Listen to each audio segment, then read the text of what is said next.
Okay. It is 7 o'clock. I'll call the meeting to order. First item on the agenda are the minutes of May 15th, 2018. Is there a motion? Can I make the motion even though I have to abstain from the vote? You can make a motion, yes. I make a motion to approve the minutes of May 15th, 2018 with amendments and changes thereto. Page 1. Before we get started, Yes. I have a confession to make. Well, maybe that's not the best word, but I pride myself on trying to be prepared for meetings, but tonight I am not. My youngest daughter had a significant milestone, graduated high school, and family's been up, and so I just did not get to spending time reviewing the minutes like I normally do. It's totally okay if you don't want to, but one option is to table these till next meeting when I do have the opportunity to spend a little bit of time reading them. I don't think it's a big deal, and I'd be fine if you choose not to, but it is an option. So if you're not prepared to vote on the May 15th, the minutes will have to postpone them because there's only, that would leave only two of us to I mean, vote. I could vote just quickly as we go through them, but I'd prefer not to. They're, it's fine. It It happens, doesn't matter to me. I mean, they're pretty mild minutes from, absolutely they are, but I'd just like to, you know, Yep. before we approve them, I'd like to Okay. make sure I know what's in them. In looking at them, I saw nothing to change at all. Okay? So page 1 and page 2.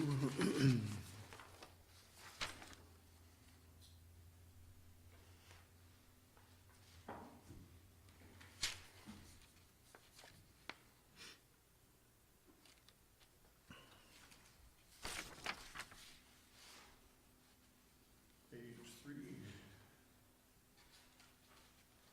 Oh, I'm sorry, on page 2, so I'm looking at number 8, North Williston Road Scoping Study under comments. It mentions there were comments and it noted the speed of cars and impact on safety of residents. I wonder if it also should note that all in attendance were in favor of the proposed. The comments were positive comments about what the town was proposing to do. right, from the traffic study. Yeah, Right. and I just wonder if the minutes should maybe reflect that. Why not just amend with the word positive then? Yep. There were positive comments Yep. rather than. Yep, that makes sense. Oh, okay. You see what I'm saying? Yes. There was positive comments. Positive comment, Were. yes. Were. Were, sorry. Well, you'll have to change it a little bit, because that doesn't make sense then. As long as the word positive is in there before comment or comments, I'm Well, it good. says there were positive comments from residents on the speed of cars and impact on safety of residents. That doesn't make sense. We have to Well, change that's that to, On the on the contents of the Williston, There was the North positive Williston comment Road to the study. Scoping study, right. Yes, that makes more sense. Okay, good, thank you. Okay? Yep. Page 3.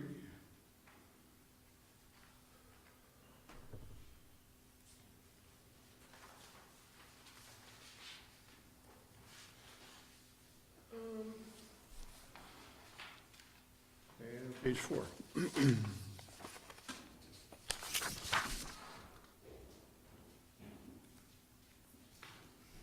Hearing no other comments, all those in favor of improving the minutes of May 15th, 2018, say aye. Aye. Opposed, and one abstention, Joy. And we'll move on then to the minutes of June 5th, 2018. Is there a motion? Move to approve the minutes of June 5th, 2018 with any amendments thereto. Is there a second? Second. Page 1.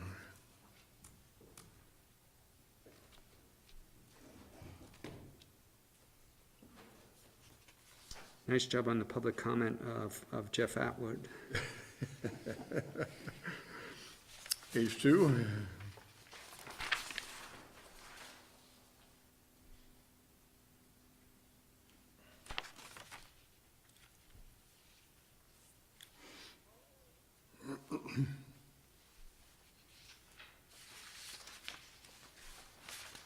Page 3.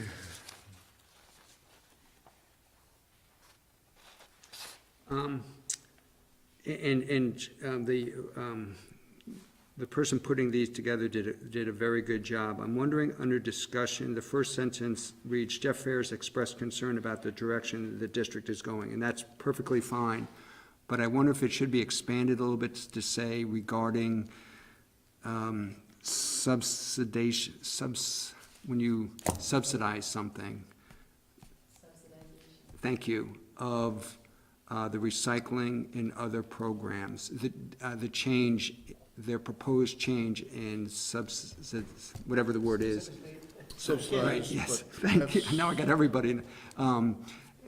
There's one sentence in the next bullet down that talks about discussion of continuing to subsidize programs. Okay. Yeah, I just want to clear what my concern was about. And Yeah. it's changing the way the budget will subsidize the recycling and other waste diversion programs in the future, which is a change from the past. And I'm just not sure it's a great change. And I just wanted to reflect that. I overall support the budget, but it was that aspect of it that I thought, that I have concerns about. Does that make sense?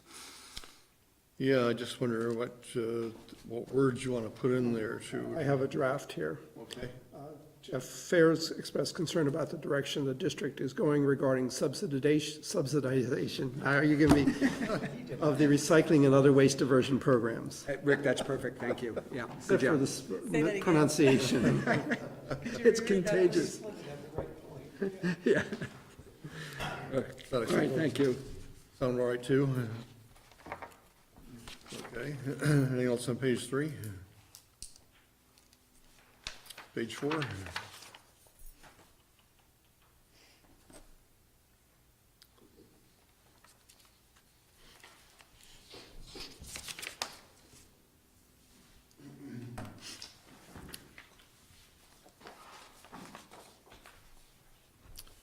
Hearing no further comments, all those in favor of approving the minutes of June 5, 2018, say aye. Aye. Any opposed? Carrie abstains. Moving on to public comment, this is a time when people are in the audience are asked if they have any public comment on anything on the agenda or not on the agenda. No hands raised, then we'll move on to board applications, interviews, and appointments. Tonight we have 2 people interested in becoming members, one for the Conservation Commission and one for the Old Brick Church Trustees. So, John Nittler, if you would come up. It Pardon? was it was the Winooski Valley Park rep, right? No. Yes. Mr. Littler is interested in the Winooski Valley Park District. Oh, I beg your pardon. I had Conservation Commission. Yeah, sorry. So we'll modify my comments to Williston Park District. So if you would, we do have your application form before us, and if you would just give us a brief outline of why you would like to be on the commission and or the commission and some of your background as well. Okay. I'm a forest economist by education. I did my graduate work at Yale University. I've been working in natural resource conservation for the last 40 years. Most of that time has been overseas, but I've managed and developed a number of different types of programs related to natural resource conservation, including a watershed management project in Guatemala, which I managed for 4 years, and multiple sustainable forestry projects. And I lived in Bolivia 7.5 years managing one. So I've worked overseas for a long time. I've worked in protected area and park management projects. I've been in Williston now for 7.5 years. About the first 5 years of that, I spent a good part of my time overseas, and so I wasn't able to really commit myself to doing things here in Williston. I took a different job 2 years ago, and I'm now the Vice President for Operations for Tetra Tech. And while it consumes more time in some ways, it keeps me home. And so I can now look at other options to engage in the community, and that's what I'm looking for. Have you had any discussions with the folks at the Park District? No, I have not. Questions from the board? I think we've, Yeah, we've I've seen been you here just before. recently, so this is a tall list of credentials that we've recently seen, so I don't have any questions. Thank you so much for your Yeah. and bringing your considerable skill set. I'm not sure how to ask this question, so maybe I'll be a little bit blunt. Our history with the district went through I don't know what the right word is, but an interesting period, last election, where on the ballot was a item about withdrawing from the district. That was not approved by the voters, so we are staying in the district. But the concerns are still valid, if you will. So it's just really, have you had a chance to, Yeah, to look into that, think about that? I have, and I think it's a perception that Williston is not receiving sufficient benefits for the contributions it makes to the board. Perfect summary. Having 8 acres of land under management by the district and paying 10% of the revenue or the contributions to the board. So, I think it is an issue. I think looking at the minutes of the district, they recognize that public outreach and awareness is an issue, and I think it's a big issue. If you look at their publications and news postings over the last, since the 3 that are on there are from 2017, and all of them dealt with this issue about Williston. And so it obviously is a big issue that both, I think, increasing the benefits to Williston would be beneficial, but also making aware what the benefits are that might not be direct property management. And so water quality, Williston residents using parks outside of Williston that are part managed by the district, and just, overall good stewardship and regional cooperation, I think, are key issues. Whenever we get to watershed management, it's a difficult thing because watersheds span many political boundaries. And so the more engagement that the different political units can have is very important. And it was curious to me, and I don't know the history here, but why Richmond's not part of it, or some of the other communities farther upriver. And so I'm interested in finding out about those kind of things. Good, thank you. And then my second question, and I probably already asked you this at the last time you were before us. Yeah. So, repeat question, it's the conflict of interest. How would you recognize it? What would you do about it? On my personal part, I don't think there would be a conflict of interest other than the fact that I do own a residence in Mountain View, or Meadow Ridge, sorry. Mountain View is my last home. And, there have been stormwater issues, and so I would recuse myself if there are issues related to that. I don't suspect they will be, given what I've read related to the minutes and things like that, the actions that the district is taking. I don't have any other economic interest throughout the area influenced by the Winooski River. So I think that part, in terms of my personal conflicts, it's not an issue. I do think that I can recognize conflicts of interest by other board members and other participants, because I've been around the block and I've done this work for a long time, and I've dealt with conflicts of interest in both my current position and previous positions, and I've worked with a large number of stakeholders in different capacities that did have conflicts of interest, and I think calling them out and recognizing them is something that I can do. Thank you.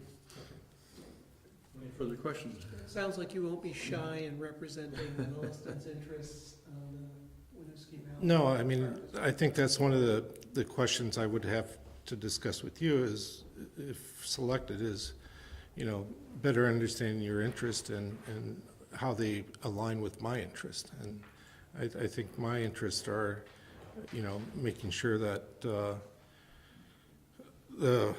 water quality and management of the basin is, you know, well done.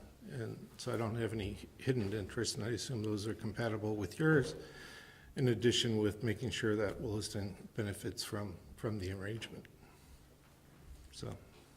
Any further questions? If not, we thank you very much, and a motion would be in order if you're comfortable doing that. I'd move to appoint John Nittler to serve the Williston's representative to Winooski Valley Park District for a 3-year term from July 1, 2018 through June 30th, 2021. Is there a second? Second. Is there any discussion on the motion? Just, Rick, there are no other candidates? Okay. If you're ready for the vote, all those in favor say aye. Aye. Opposed? No abstentions. Thank you very much. Congratulations. Thanks. Great, thank you. And now Bob Pascoe, who is a candidate for the Old Brick Church trustee position. And Bob, if you would give us a little bit of a background of yourself and why you'd like to be a trustee of the Old Brick Church. Thank you, Terry. I brought my children up in the village. I'm very much a village-oriented person and trying to maintain the vitality of the village as the rest of the town grows. I have a strong feeling for the Old Brick Church from way back. I remember the before the restoration, and I find that the building is just magnificently restored, and I would like to seek greater use as a community resource through the Brick Church. I work with the Brick Church Music Series now, and every time we have a concert or something like that, I think it's just the heart of Old Williston. And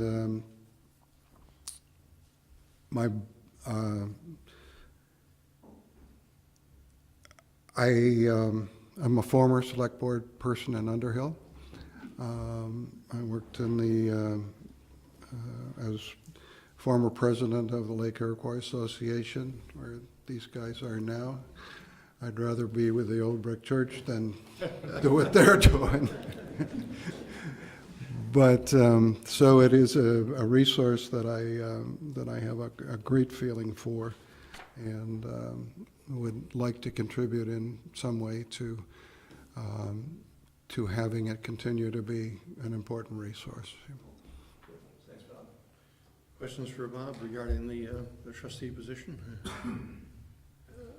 I guess my only question, and I don't know if it should be directed towards Bob, is that what do you do in that position? Do you know what the activities or responsibilities are for that position? Somewhat. I know that sometimes the utilization of it is an issue. I was denied use of it this year for what was essentially a prayer meeting, and but it had an overtone which was a very politically charged issue of gun control, because it was recognizing the anniversary of the shootings in Connecticut in the elementary school. And I respect that, but I also want to better understand it and realize that sometimes there is a tight rope that you have to walk in terms of things that may be controversial in the village. So it was a good learning lesson, and I still I froze outside on the front steps that night, but we did it. And so I understand that when Rick calls for a decision, that those people have got to be available, and they've got to consider the overall purpose of the resource and in the community. And any other, does that answer your question? I think so, yes. Yep, thank you. Just ask a question, is that one of the roles of the trustees, is to determine what is appropriate and not appropriate use of the building? Actually, what happened, it had nothing to do with the use, it had to do with the fee. Okay. The Brick Church trustees wanted to charge a fee. Yeah. And for a short period of time, it was a fair amount of money. I don't know Yeah. exactly what the fee was. That's true, yeah. And that was the reason why they didn't end up using it, is Yeah, not okay. because of the nature of their. It was for a half hour of use, essentially. Okay. So there was that contingent also. I know that is one of the things the church trustees do look at, is the fee schedule and the maintenance. Those are the two big things. And I know recently they've had a little bit of a discussion about the fee schedule, because there are some circumstances like this where it doesn't make sense to charge the full fee. So maybe there's some other fee schedule that Okay. might make more sense. So they are looking at that now. Okay. Bob could- Yeah. if he's appointed, could have input into that. Just since you've mentioned it, what is the fee schedule for? There's two different, there's an upstairs and a downstairs, and there's a fee if you're gonna use it for a wedding, for example, because then you need a Friday night, let's say the wedding's a Saturday, you need a Friday night rehearsal, and then Saturday you have the reception, and it can't be used at any point by anyone during those days. And then you have someone that might use it for a few hours. Someone recently used it to do a recording. They liked the acoustics Oh, yeah. after performing at the Brick Church Music Series, so they rented it so they could do a recording of their performance, or they're playing music. And we have another group that's actually interested in doing the same thing for the same purpose. So that's the kind of thing. Or there may be a memorial service, and that's just one afternoon. So it really, there's several different levels of fees, but I think the trustees are looking at having even more levels than they currently have. And is there any relationship between the Old Brick Church Music Series and the Old Brick Church Trustees, or no, they're two totally separate groups? Totally separate groups, other than the music series requests permission to use it, and the series has been in existence for 10 years. They're entering their 11th season, and there's been no problem so far. Great. And Okay. it's kind of the town in that case has donated the space Yeah. though for the music series. Yeah, okay. And then, Bob, this question falls on my shoulder for some reason. It's the conflict of interest question. Yep. I don't know how much potential there would be for a conflict of interest here, but I'm still gonna ask the question of, what would you do to recognize it, or how would you recognize it, and what would you do if you thought there was a conflict? I would absent myself from a decision if that were appropriate, or if the Brick Church, one party or another, if I saw that was a conflict, and I had thought about that in coming here tonight, that there's a possibility that might be, but I also see that sitting in that chair, I can be an advocate for increased utilization of the resource. Okay. All right, good, thank you. Any further questions? If not, thank you, Bob. Thank you, Terry. Is there a motion to be had tonight? I'd move to appoint Bob Pascoe to the Ordinance Church Trustees for a 5-year term from July 1, 2018 through June 30, 2023. Is there a second? Second. discussion on the motion. Hearing none. All those in favor of the motion say aye. Aye. Any opposed? No abstentions. Thank you very much. We look forward to having you on the trustees. So we'll move on to the Lake Iroquois District Report. Sarah Francisco, our representative to the district, is here to give us a brief report. So welcome. Hi. There's not a whole lot to report, except that the beach is open. We opened the beach Memorial Day weekend, and it will be open through Labor Day. The beach passes for cars, the first pass is $30, and the second car's pass is $14. We added a board member from Richmond, so now we have all 4 towns represented, finally. And Bruce was going to help me. Is there anything I'm leaving out? The beach is open. Yeah. Obviously, we're glad to have Sarah, but I think one of the important things was that we have 4 members now. We haven't had a rep from Richmond for quite a while. We have one now that will be active, I'm sure, as part of the board. We ended up spending money we weren't planning on. We just had to buy a new tractor for over $3,000 because the one out there died. So we had that kind of expense, but we're still looking at getting a grant for the road issue we have out there. And other than that, like Sarah said, the beach is open, come on out. Oh, and the Lake Iroquois Association, which is the homes on the lake, is expanding the beach swimming area. Is that the next on the agenda? So there's a little preview to what's next. Are there any questions? It kind of feels like business as usual. I feel. I'm new on the board, but I live next to the lake, and it kind of all feels like it's flowing smoothly. No pun intended. Where are they expanding the beach? If I'm looking at the water. Should I The swim wait? area itself, not the beach. Just the swim, oh, sorry, the swim area. Oh, okay. Roped off? Move the rope out. Further out, they, also a preview, I guess, to what they're about to say. There are mats which will kill the weeds, so they can expand where the ropes are this year. And how are sales of passes going? We don't have a track. Okay, Right now, the beginning of the year is obviously when we do the most sales as far as the season passes are concerned.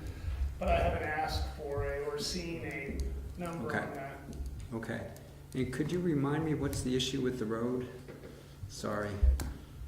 Culverts, is it? The road contributes a lot of phosphorus and a lot of the erosion issues that are going into the lake. Okay, So we've been trying, working with the LIA even, to get a grant to see what we can do about taking care of that condition. Okay, okay. And of course, I know this will be a little bit of, there'd be a little bit of overlap, but kind of the question is along the lines of what do you see as issues coming up this summer, if any? And a piece of that is, how's the water? That, Other than cold right now. right, and I think that's probably the only real issue is water quality when the algae starts blooming or the weeds start growing. I don't see any issues as a resident next door who, you know, I jog on the road. It all seems lovely so far. Have you been in yet? No, it's freezing cold. Oh, it's that kind of cold. I have seen people in it though. There are little kids who don't feel the cold yet. Okay, The water is pretty nice right now. I was Is out there it? today myself, and there was actually people there today even, okay, as the water gets warmer and the weather gets warmer. okay. Okay, good. Can I ask where the revenue for the beach passes, is that a town revenue? Where it comes from? No, it's not a town revenue. Lake Iroquois Recreation District is not run by the town of Williston. It's run by the 4 municipal towns, so it goes toward their budget. This was one of those things I didn't know about. Okay. Sarah is your representative to the board, just like a Chittenden Solid Waste District or the Champlain Water District or. Okay. new on the board, so Bruce can answer my questions. I had a question, and this may end up being a Bruce question. That's okay. I won't be embarrassed if I have to ask Bruce. In the past, there's been an issue with towns paying their fair share or carrying their fair burden, and Williston had been carrying maybe a little bit higher burden than some of the other communities. So I wonder if that's being addressed moving forward. I feel like we have talked about that in meetings. St. George is the tiniest piece of that puzzle. It's not equally divided between the four, am I right? No, the yearly assessment to each four towns is not equal, with only being, St. George paying a little bit less, but what Rick's really asking about, Sarah, is, the fact that Williston is the one maintaining that road all the time. And Oh, not yeah. getting the other the other three towns to participate, and we have not been successful at doing that. We did an RFP to see if we could get a private contractor to do it, didn't get anybody to answer that. So right now, Williston is still doing it, but we are charging 100% of the cost to the district at this point. Still trying, now Heinsberg did step up to the plate, I don't want to make it sound, they stepped up to the plate by giving a little bit more money than they're normally giving. But nobody's stepped up to the plate to say, this summer we'll take care of it, next summer, which is the way we were trying to get it to be done. And still are working to do that. And there's still, I think there's a little cabin there where they sell snacks and things like that. The snack bar? Yes and no, it's still there, but we haven't had a vendor in there for years. Oh, really? No. Nobody can make any money. The last one we had there, we didn't even charge rent for the building. He just had to help pay the electric, and he couldn't even make it. I mean, this is not enough revenue for somebody to. We had vending machines for a couple of years, but even the Farrell even took the vending machines away because they weren't making enough money, so. People bring their own picnics. And we as a town do the water testing, the water quality testing for the beach. I We assume. do a weekly test.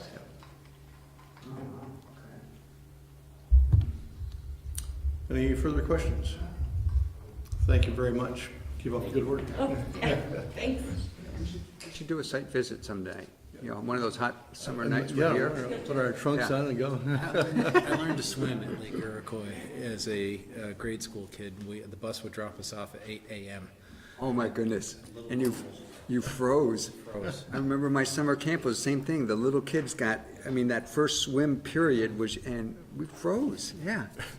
Made me strong. So we have representatives from Lake Iroquois Association talking about the aquatic nuisance program. Chris Conant, who's the president of the association, and Jamie Carroll, treasurer or? Secretary this year. Okay. And we're excited to have Sarah, not only a neighbor, but on the board, the LARD board. Very excited. Thank you.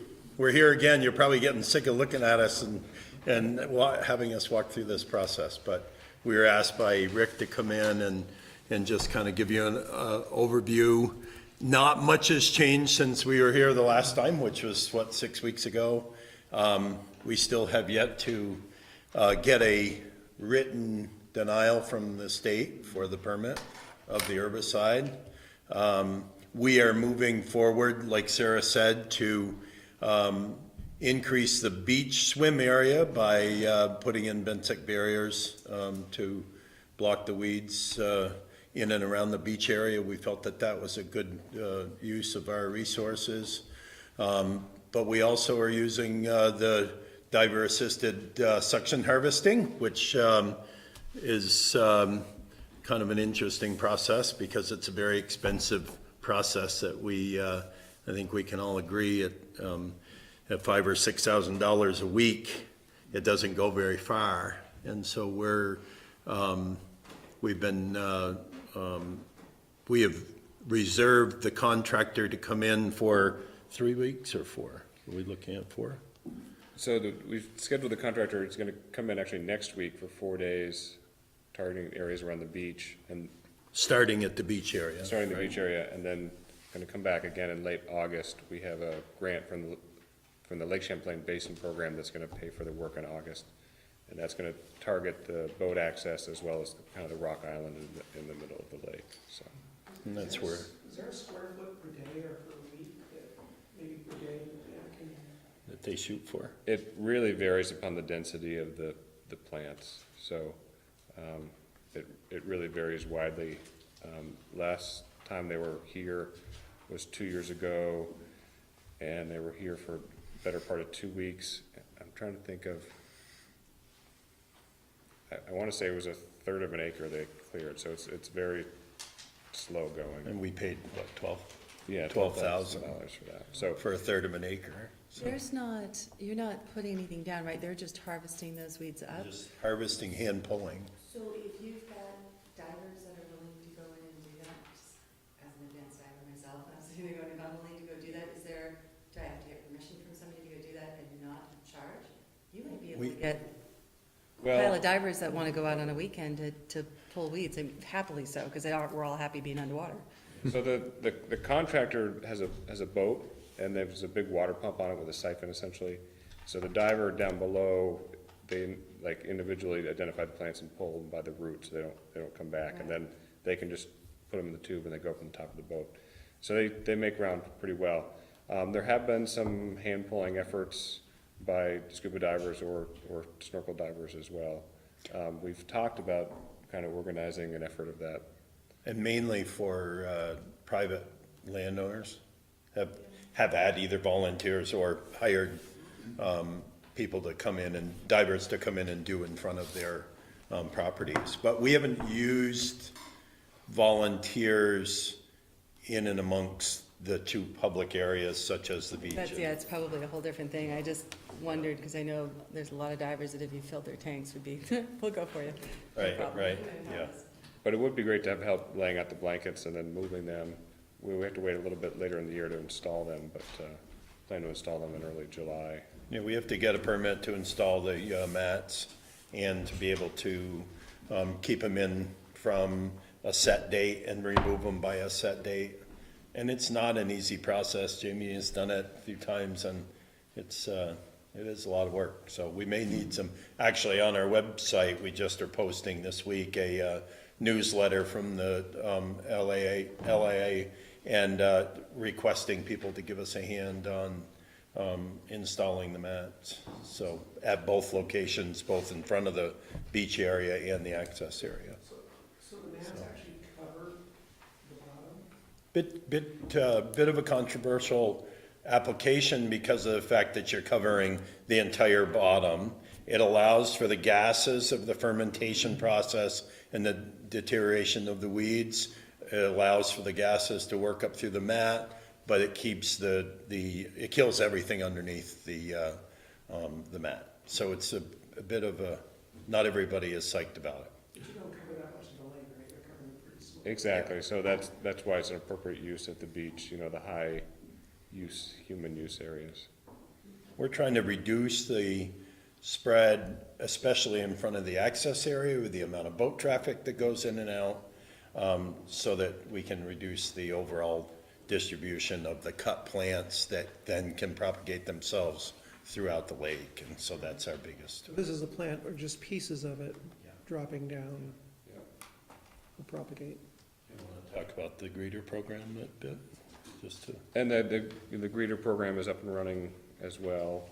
That started Memorial Day and run through Labor Day like LARD, so that's up and running the second year with the boat wash station in place, so that's a good program that's continuing. We're now washing all vessels that go in and out of the lake, which is great. And the state has really promoted our project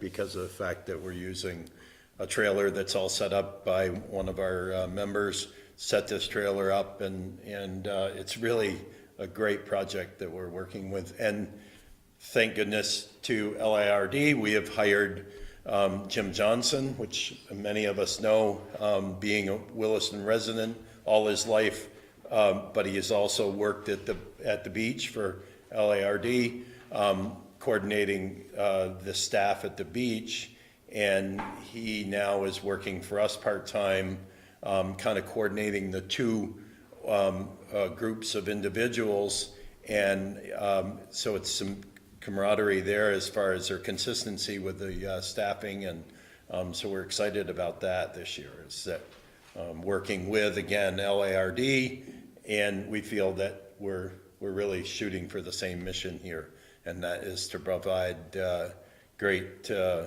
recreation use of Lake Iroquois. And so this is, having Jim be able to help us in this process is really a benefit for all of our residents and both boards, so. LIRD is Lake Iroquois Recreational District. Correct, yeah. Okay, well, it was in this document. No, it wasn't gets, defined anywhere. yeah. So LIRD basically owns the property surrounding the beach area, 250 feet back in and around the access area, and then 100 and some odd acres behind the beach that is all public access land, which is highly used throughout the course of the year and is a great resource for our communities, the 4 communities. LIA, Lake Iroquois Association, is specific working on water quality. And the members are both landowners in and around the lake, and also community members that want to be members of the association. So our mission is water quality, and only water quality, and education. So. Thank you. Further questions? And I told the select board earlier, tonight I'm not as prepared as I normally am, and I apologize for that. Do you talk in here about potential herbicide use down the road? And I assume you'd have to wait for the state to take action on the application that's already before them, and it sounds like they haven't yet. We expect them, or you expect them to, but they haven't, and what's expected is the denial. After that, is there any avenue that you see from a herbicide application standpoint? You're correct, we're waiting on the denial. The last time I spoke with the gentleman at the state, he said before summer, so I think that's Thursday. Wait, tomorrow, isn't it the 21st, right? 20 yeah. Oh, that's right, Thursday's 21st, yeah.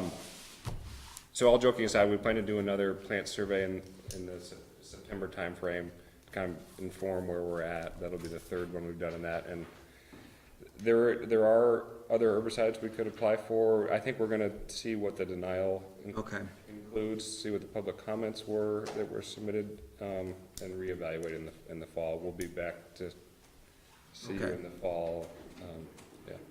Okay, good. And you said a plant survey, could you just describe that? Yep, so we've hired 2 different contractors. We're gonna hire the same group again this year from RPI, the Dairy and Freshwater Institute. They come out with a boat, and they have specific points they've identified with GPS in the lake, and they essentially throw a rake over and pull up the aquatic plants that they find there, and then they identify them. Okay. So it's a good indication of the diversity of plants, the frequency that they're in the lake. And we had one done last year, and we'll have another one done this year, the same locations, so it'll be good to be able to compare the data with what's happened. Okay, see what changes are happening. Exactly. Okay, all right, Yeah. all right, good, thank you. Any further questions? Well, maybe just for staff, so it seems from the memo that the Lake Iroquois Association is asking for $7,500 in the budget this year. We have 20,000 in the budget for next fiscal year and 25,000 this fiscal year. And there's no need for them to come back and request any additional money from the select board at this point. Okay, because that was in the memo, so. Yeah, they didn't have a clear understanding of, Okay. I think. Great. Any further questions? One of the points, Terry, that I'd like to just make is that Sure. having Bruce involved with both LARD and now working a bit with us on the BB Lane is a huge introduction of problem areas, both environmental and with the phosphorus runoff that we find in and around the lake. And so, being able to work with Bruce and his office on that process, and we've been working since early January on this grant that we're looking at, and One of our board members is working, Shannon Kelly's working with him, and I really want you to know that that is very important to us as an organization, but we appreciate his time and effort that he shared with us, and it really does. It's a big undertaking that we're trying to achieve. It's a redesign and reconstruction of BB Lane, and you know, it's used by many residents during the course of the year, both people that visit the lake, use the lake, and live on the lake, and so we appreciate being able to work with Bruce, and that's huge for us. Good feedback. Good to hear, thank you. One of the controversial pieces is that you've taken Bob Pascoe away from us as a board member, and now he's on the church committee, so that's a problem. Bob was great. He was many years working with us, so we appreciate him being able to move on to another project. So maybe another question for staff is on, Bruce mentioned the cost of maintaining the road and the issues there, and that they're not being shared by the other towns. Is there any effort to get It's been an ongoing effort that, if you're asking me the question, or Bruce the question, we're working together as community. It's an ongoing issue. And I think this grant process and being able to obtain outside funds from the state and federal will help in that process. And that's what we're shooting for. Because it really is looking at redesigning the entire road, so. Can I just add, the really tricky part is the BB Lane is entirely in Williston. Right. And I think that's why it seems more tricky than it should be. It's owned by the district, the Lake Iroquois district, so it's owned by the 4 towns. Well, it's kind of like the Winooski Valley, you know, much smaller, of course, authority, but seems like we should try to get some sharing there. Is the road entirely being used for recreation, or I forget, are there houses down that road too? There is. There are houses down there. So it's 14 all- properties down through. So it's really not for the beach itself, it's actually a residential road that also has a spur on it for the beach. Well, the road is totally owned by Lake Iroquois Recreation District. The 14 homes that are out there have a right-of-way, a right of access over the road.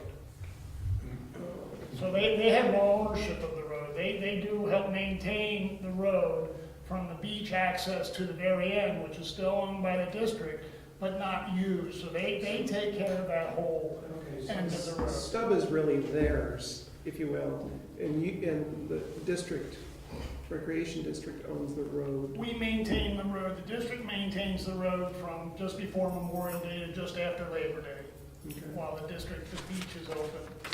So when I say before, we go out and grade the road, make sure it's ready for the season.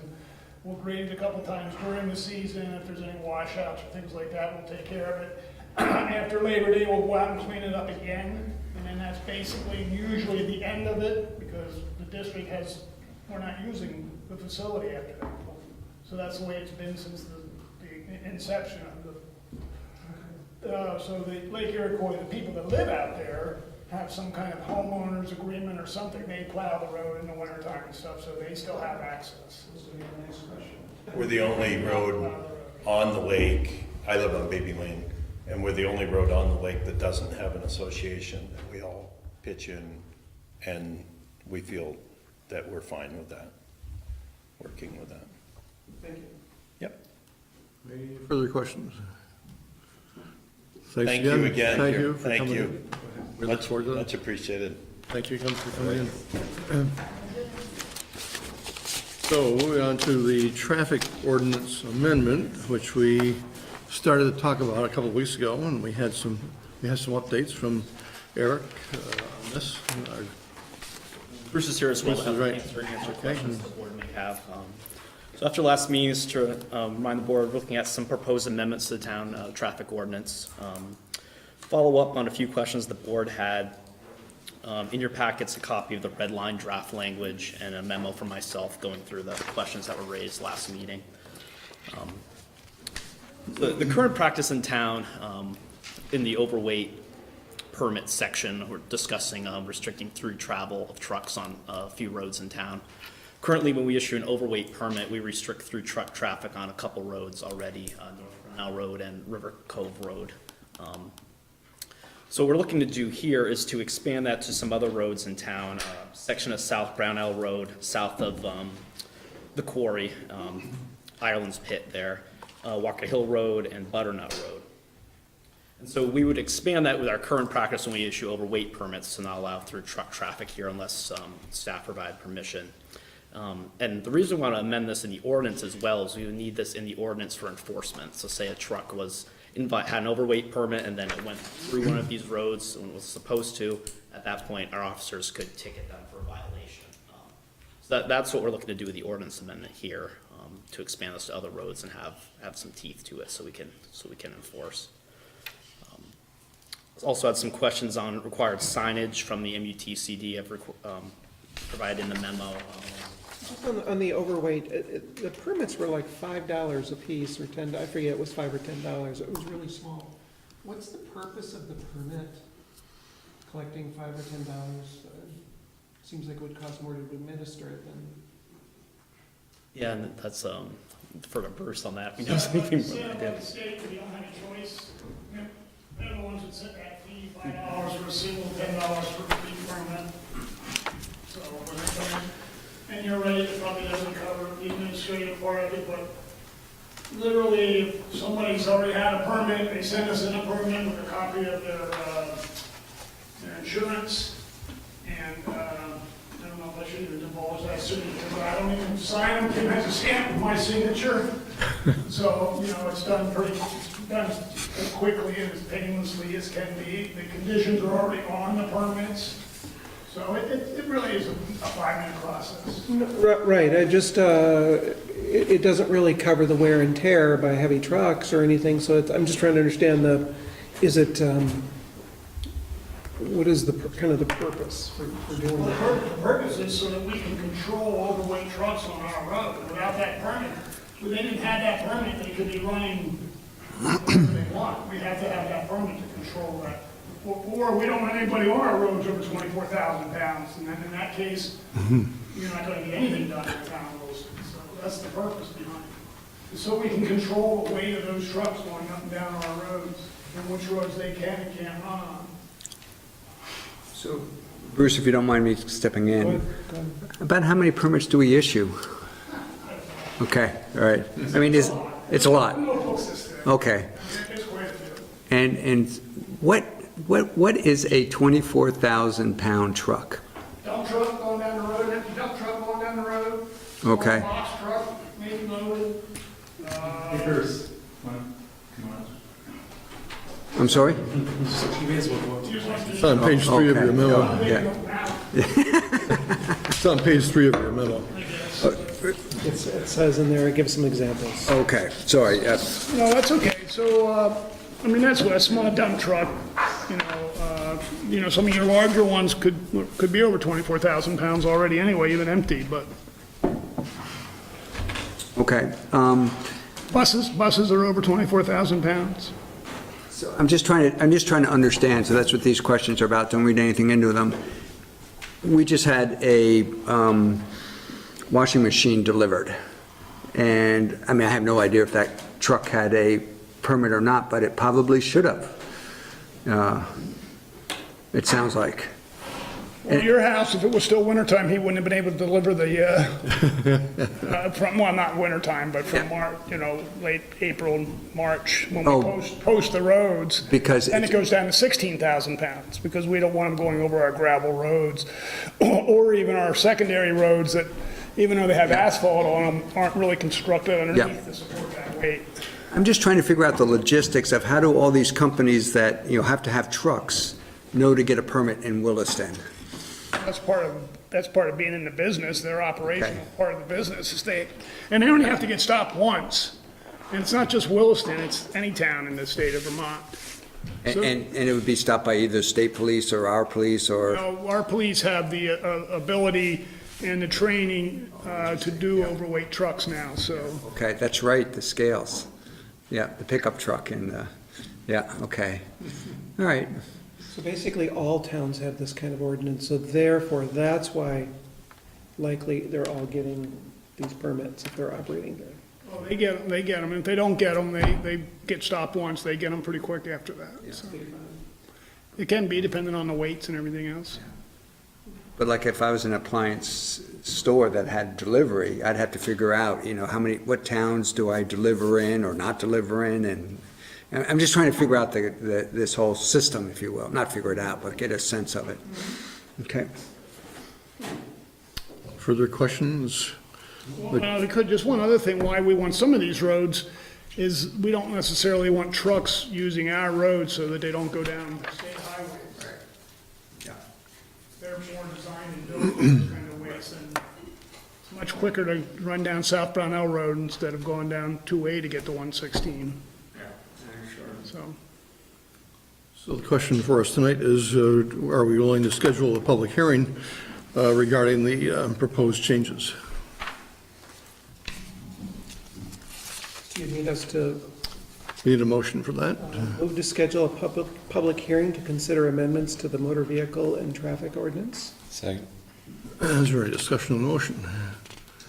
Well, this, just out of curiosity, will most people be interested in this because, they run fleets, or should we do any, I'm just trying to, no outreach, just what we normally do. You never know who's interested in anything on these things, but it'll be posted certainly for Yeah. the public hearing. And I just want to make sure if there are concerns out there, I hear them, and we do the best job we can to make sure we provide an avenue to hear those concerns. hearing no further discussion, all those in favor of the motion say aye. Aye. Aye. Any opposed? No abstentions? Great, then we're right on time. We'll move to the Muddy Brook Crossing Bridge Replacement and Local Concerns meeting, which is one of two that we'll have tonight, and our consultants are here to give us an overview of this. just do a brief introduction, if I could. Yes. This is the Muddy Brook culvert between the city of South Burlington and the town of Williston, which we all know failed a year or so ago. We ended up closing part of the road.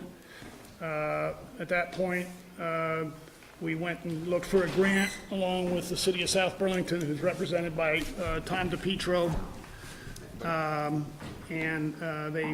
They're basically taking the lead on the grant, keeping us in the loop. That's why they're here. Lisa's working with them more so than I am.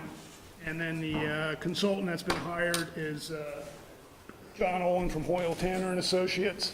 And I see Christine's here, so that's where the money's coming from. So. Okay. Anyway, then. Actually, this money's coming from the state. Not from you, Christine. So, be my guest.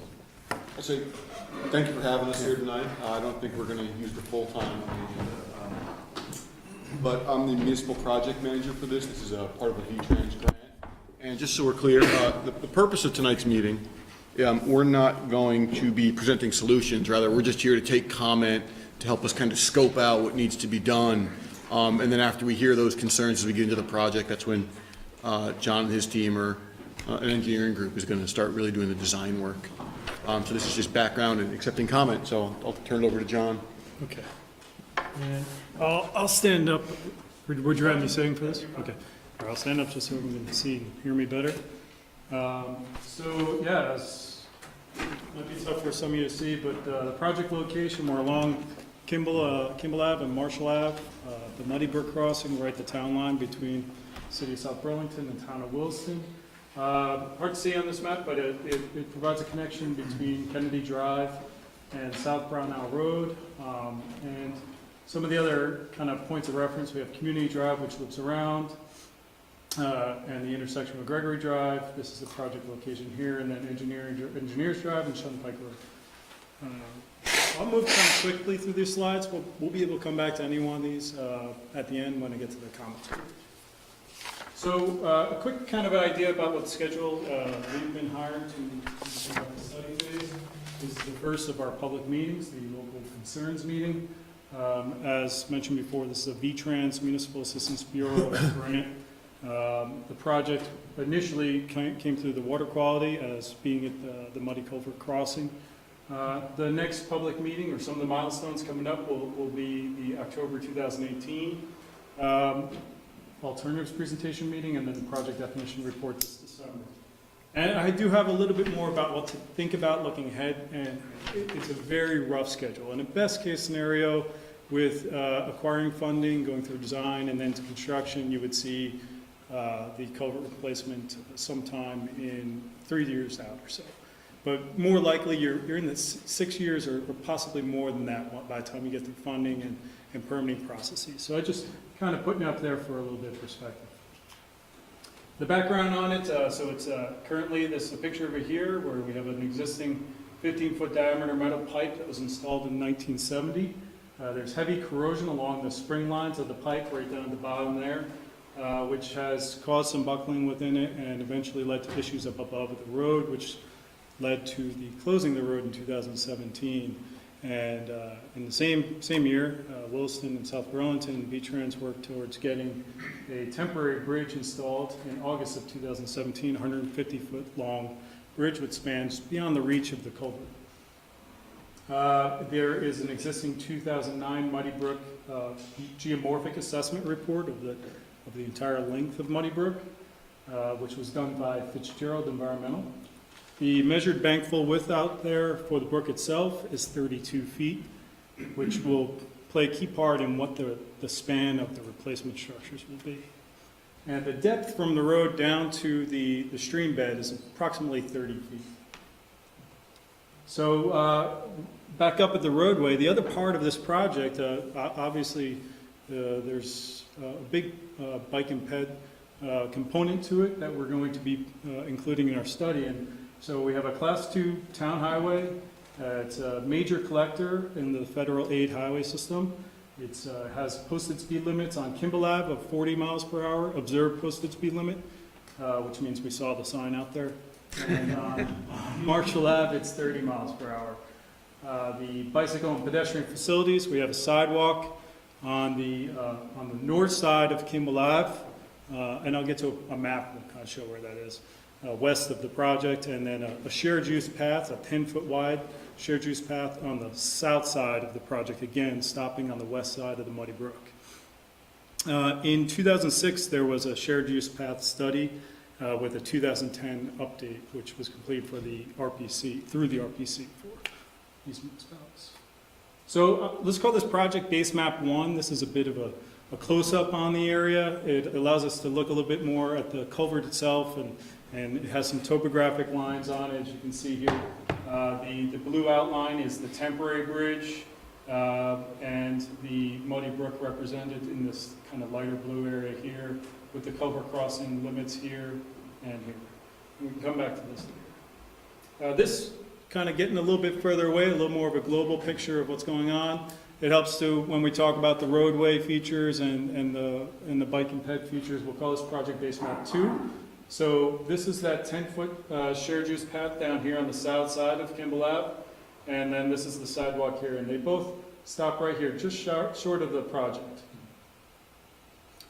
Some of the other lines on here, the purple represents some of the stormwater infrastructure that was available through GIS, as well as the red lines are some of the property boundary information. Not necessarily totally accurate, but that's what was available for us to put this map together. All right, and that's it. That was a quick, really as quick as it gets as far as the presentation. Brings us to the end, and what I wanted to say with regards to the public comments, so this is solely, the local concerns being the objective is to solicit public feedback to better define the problem. And we're going to open it up, and please feel free, everyone to come at me with questions and comments and your input about what you'd like to see here. And if you're not interested in saying anything verbally, we have some note cards out in the back. You can write a comment and just hand it to us after the meeting. And if we do, when you do speak or have a written comment, if you could just state your name, and if you're representing any organizations or anything associated with the project. So that's it. If there's any questions, please go ahead. Yes. Yes, sir. Yeah, I'm a homeowner, 1600 Marshall Avenue. You said corrosion caused the failure of the culvert. That is, well, yeah, that's what we suspect the issue is as the engineering firm. I shouldn't necessarily put that out as a statement for, our job is to figure out the replacement of the culvert, but yeah. Right, okay. I just didn't know when that culvert was put in originally, what year, how long it's been there. 1970 was the year it was installed. Okay, and is that normal for that to That- fail at that point? That type of culvert, yes. So it's a metal pipe. It's not, it was galvanized, I assume, but it wasn't protected. It's not stainless steel or aluminum, which have a better resistance or longevity. And I may be way ahead of time, but the replacement as far as the bridge goes, are we talking concrete and steel on that? Those options are wide open. Do you have a preference? No. Yeah, based on the span at 32 feet, that is a bit, it's a bit wider than the 15-foot diameter pipe. So that's the minimum for permitting with A&R and the V-Trans hydraulics manual that we'll be able to put as far as the span of a structure. So it does get into a little bit larger scale of concrete and steel, likely being some of the alternatives. I believe you said it's probably on a 6-year schedule, is that what I understood? Yeah, and like I said, I put the schedule is very loose right now because we're only funded through the study phase, and the next step will be to define what the total project value will be on the preferred alternative, what funding programs are available to help out both municipalities. Obviously, it's not in the budgets right now, so we got to figure out a way to get there. Okay, thank you. Yes. Ken. Hi, Hey.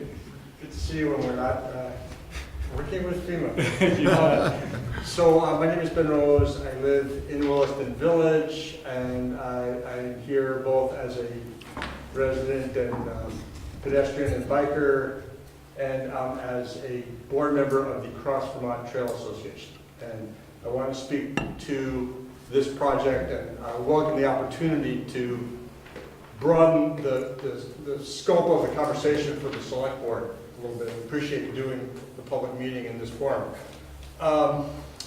This is going to be expensive. We know that from the 2006 scoping study.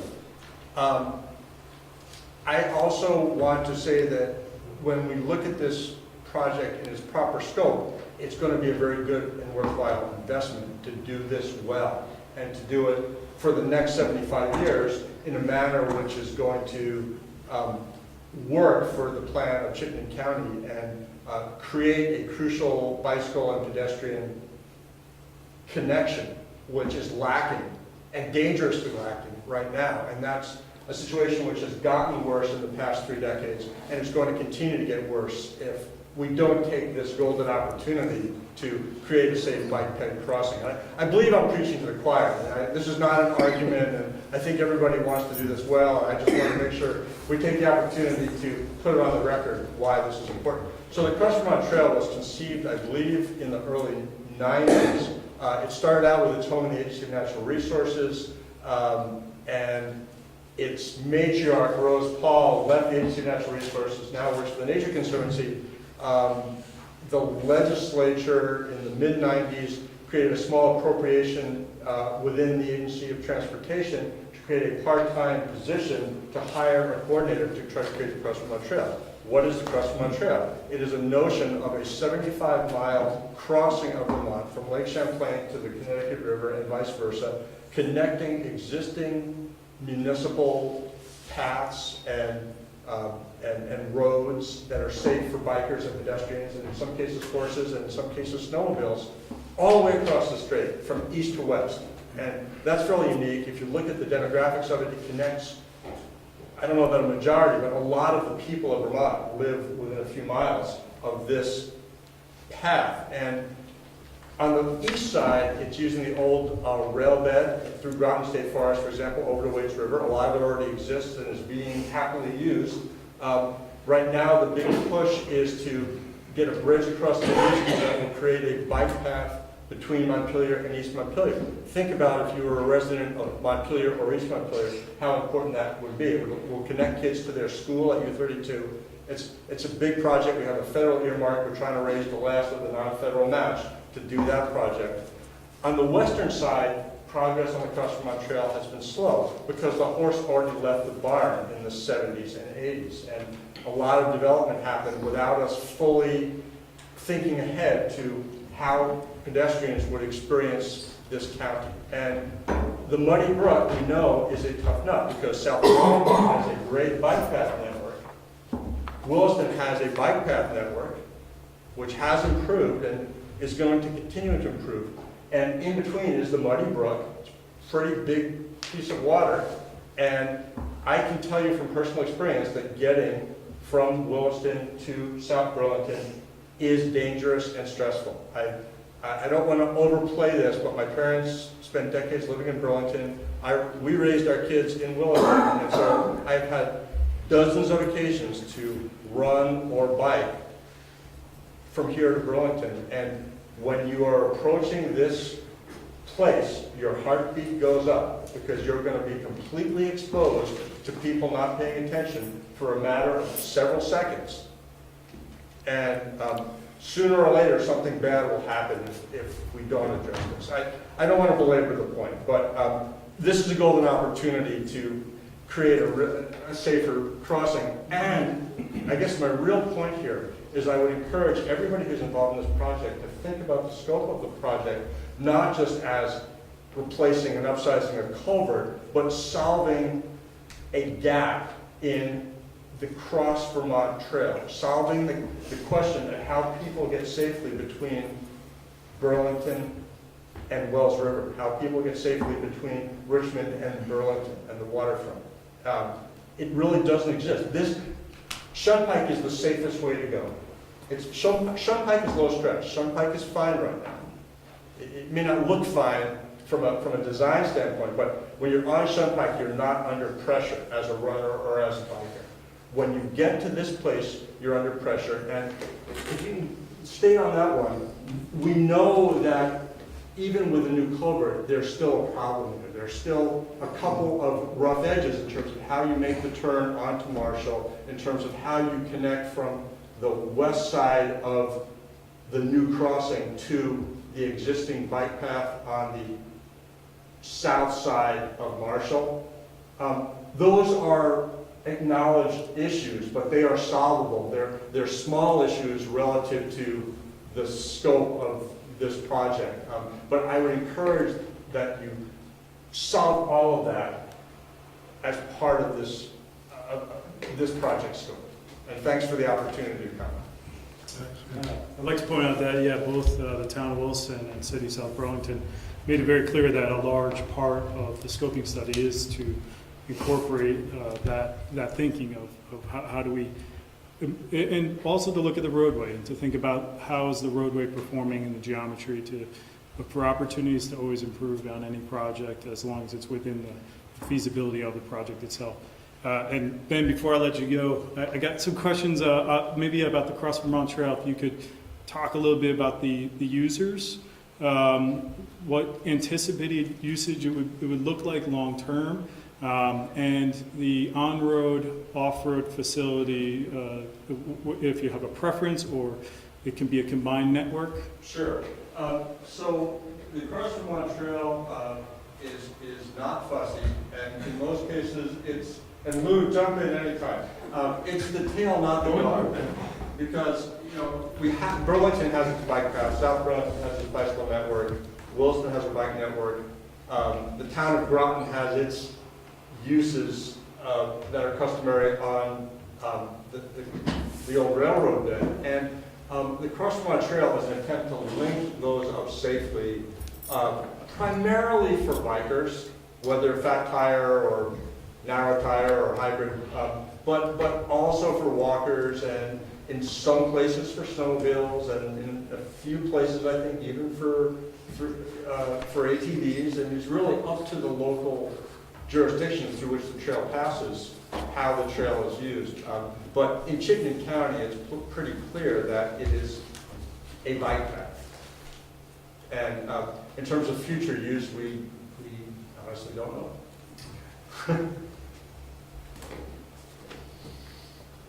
Yes. Lou Brzee, Program Director for Lake Champlain Bikeways, and Tony, you're a member of the South Burlington Bike and Ped Committee. First of all, whatever Ben said, times two.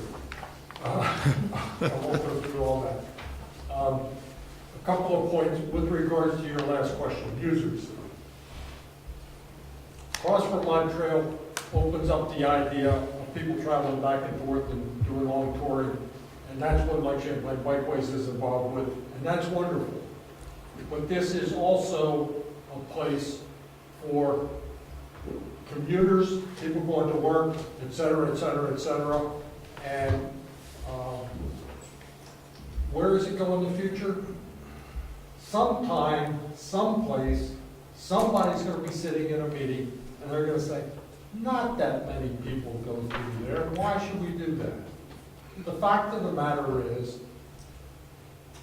it's a classic case of you don't go there because there's nothing there to go. You know, it's a build it and they will come kind of thing.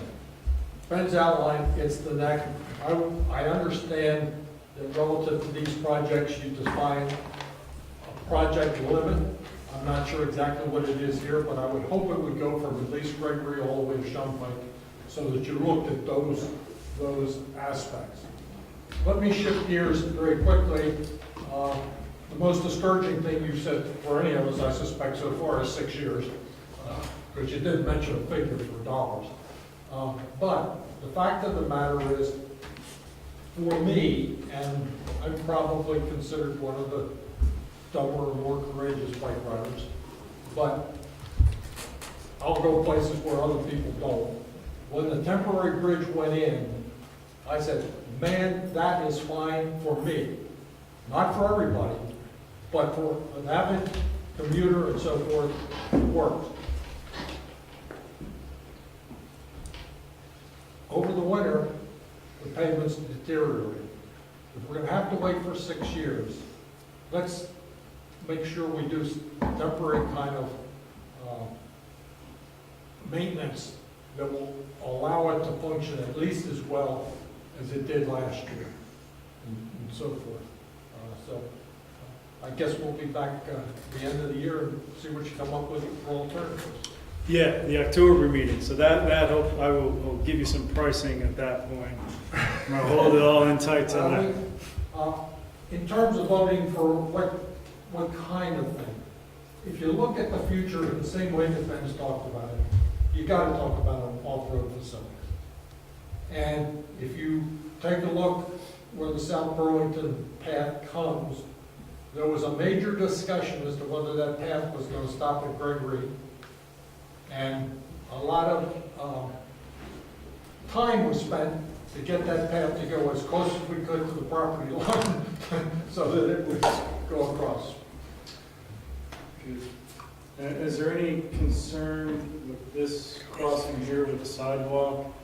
And the way it kind of tapers in. The other question I would have is the potential for cyclist traffic on the northern side of the road, even if there were a facility on the south, or vice versa too, if there was an off-road facility. I heard.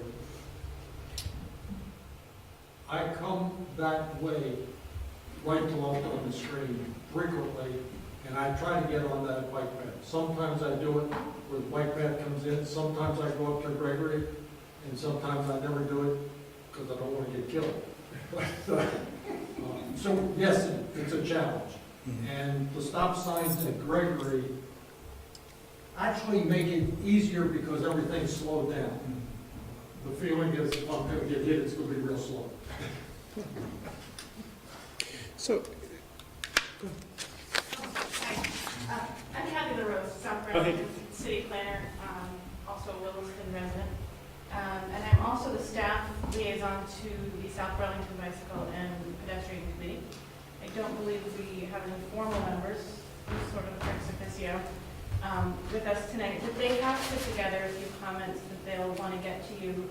I could reiterate the general feeling. It's been said, I'll say ×3 after lose ×2, of the general idea of connection. I do have a few more specific comments with regards to the technical nature of what that starts to look like for on-road and off-road facilities. I don't know if you want those later, so. Unless the board wants to hear, but I think it's fine to get technical questions. On and off. They are both, the project to incorporate both. Yeah, so on the South Burlington side, there's very narrow at this moment, but we might be widening them this summer. There are on-road lanes for commuters in both directions that exist. Then there's the 10-foot wide path that was a private path when it was built, as part of the Technology Park subdivision, not that long ago, probably within the last 6 or 7 years. They would like for those on-road lanes to continue to exist and cross the bridge on both sides of the road. Commuters on their bikes aren't going to cross to the other side to stay on the on-road lane. And also provide for some passageways for pedestrians or on bikes. It's a big employment center there. I think that's something we have to remember. I think that Williston is looking at some major developments on, I'm looking at Ken. A major. Well, I'll speak for South Burlington. I think we are looking at, there are still hundreds of thousands of industrial, commercial research space that could be built right there in that area. It is quickly transforming into a research technology area. I think this is going to be high quality employment. Those people need to get to work somehow. And they'll be coming from all over. They may be living in Williston, they may be living in Williston already. And they're going to have to get there. We're also looking at almost 400 units that are already approved in housing, just up the street from there, less than a quarter mile. I think from this site, they might be working in Williston, they might be commuting that way. Or Essex, who knows where they're going. This is going to be a really important connection. We're going to see those numbers build. You're not going to see them built on Williston, or you're going to see them built here. And that's, I think, really important. And before the next question, I just want to point out that we are taking notes. Nikki Robb, our roadway engineer from Hoyle Tyner, is taking notes, so I'm not just letting it all fly by. Yeah, and Ben, did you have another? Oh, yeah. So, did you have one, Terry? I did, I just wanted to make sure we get Yeah. everybody else's comments. That's right. Well, I was just going to chime in agreeing with something you said, which is that if you watch the behavior of people who are biking sort of long distances and using Shunpike and Marshall, people stay on the road. It is designed to have decent shoulders now. It's a lot quicker than crossing the road in order to get onto the off-road path on the south side, which is nice if you have little kids tagged along or whatever. It's great, but I think that in the design, in addition to any off-road trails or paths that exist through along Marshall, we have to maintain a design on Marshall that makes it safe for people who are eastbound or westbound, because you can lose a lot of time crossing to get to a little stretch of stranded off-road trail, and if you get an hour bike ride, you're just going to stay right on the shoulder. That's what people do, and it's okay once you get up the hill from this temporary bridge. You're basically fine staying in the shoulder all the way to Kennedy. I do want to point out, though, kind of quickly, though, that as we go through the assessment of what the alternatives can be, we are looking at environmental impacts as well, and by widening shoulders and separating the path, it will play into what can and can't be done, both from permitting and right-of-way perspective, and then costs as well. So that'll all be a part of the evaluation process that we'll present in front at that October 2018 meeting. Short decision, the crossing back and forth, the two riders are going to follow the road, but the crossing back and forth adds a safety hazard that's a whole lot bigger than the other one. And I did know that she was taking notes, but since you are taking notes, for 2 years down the road, don't put a grate in the bridge. You put a 4-foot thing there, and you say it's a bike lane, and you put a grate in there, all of a sudden, it's a 2-foot bike lane, and as soon as a couple of big trucks go by in the wintertime, it's 6 inches of good asphalt to ride on. Now, if you can avoid getting your grate anywhere, particularly on the bridge, it would be good. Any further questions from the audience before I go to the board? Guess you're right. Yeah, so my question, I guess, I think it's partially answered, but there are bike lanes now on the road on both sides of the current opening, you know, the bridge area? They exist today? Only on the South Burlington side. Oh, so there's nothing on the Williston side? There's a striped shoulder. But it's near, It's fog line. so it's normal Vermont striped shoulder, kind of scary There to is a bike bike in. lane, it's a narrow bike lane on the South Burlington Okay. side. We are very likely going to be widening that with a repavement of Kimball Avenue this summer. Okay, so it was just, when you were talking about so it doesn't sound like there's a full bicycle lane. Sounds like there's some off-road pedestrian bike paths that are on opposite sides of the road, right? And somehow you're asking for that somehow to be connected. I'm not quite sure how or what you're asking, but it sounds like you're also asking that when the bridge is contemplated, that it's contemplated with some area for pedestrians and bicyclists. Yeah, I think the immediate request, you know, on behalf of the Bike and Ped Committee in South Burlington, is that the bridge at least has a separated or protected pedestrian connection off-road, and that there be an on-road bike lane on both sides, both directions of the bridge. Like, Such that the time, you know, that Williston can create the connections on their side, it's ready to go. like the one in Colchester from Shadow Cross Farms, that kind of a separated with a fence, or? You know,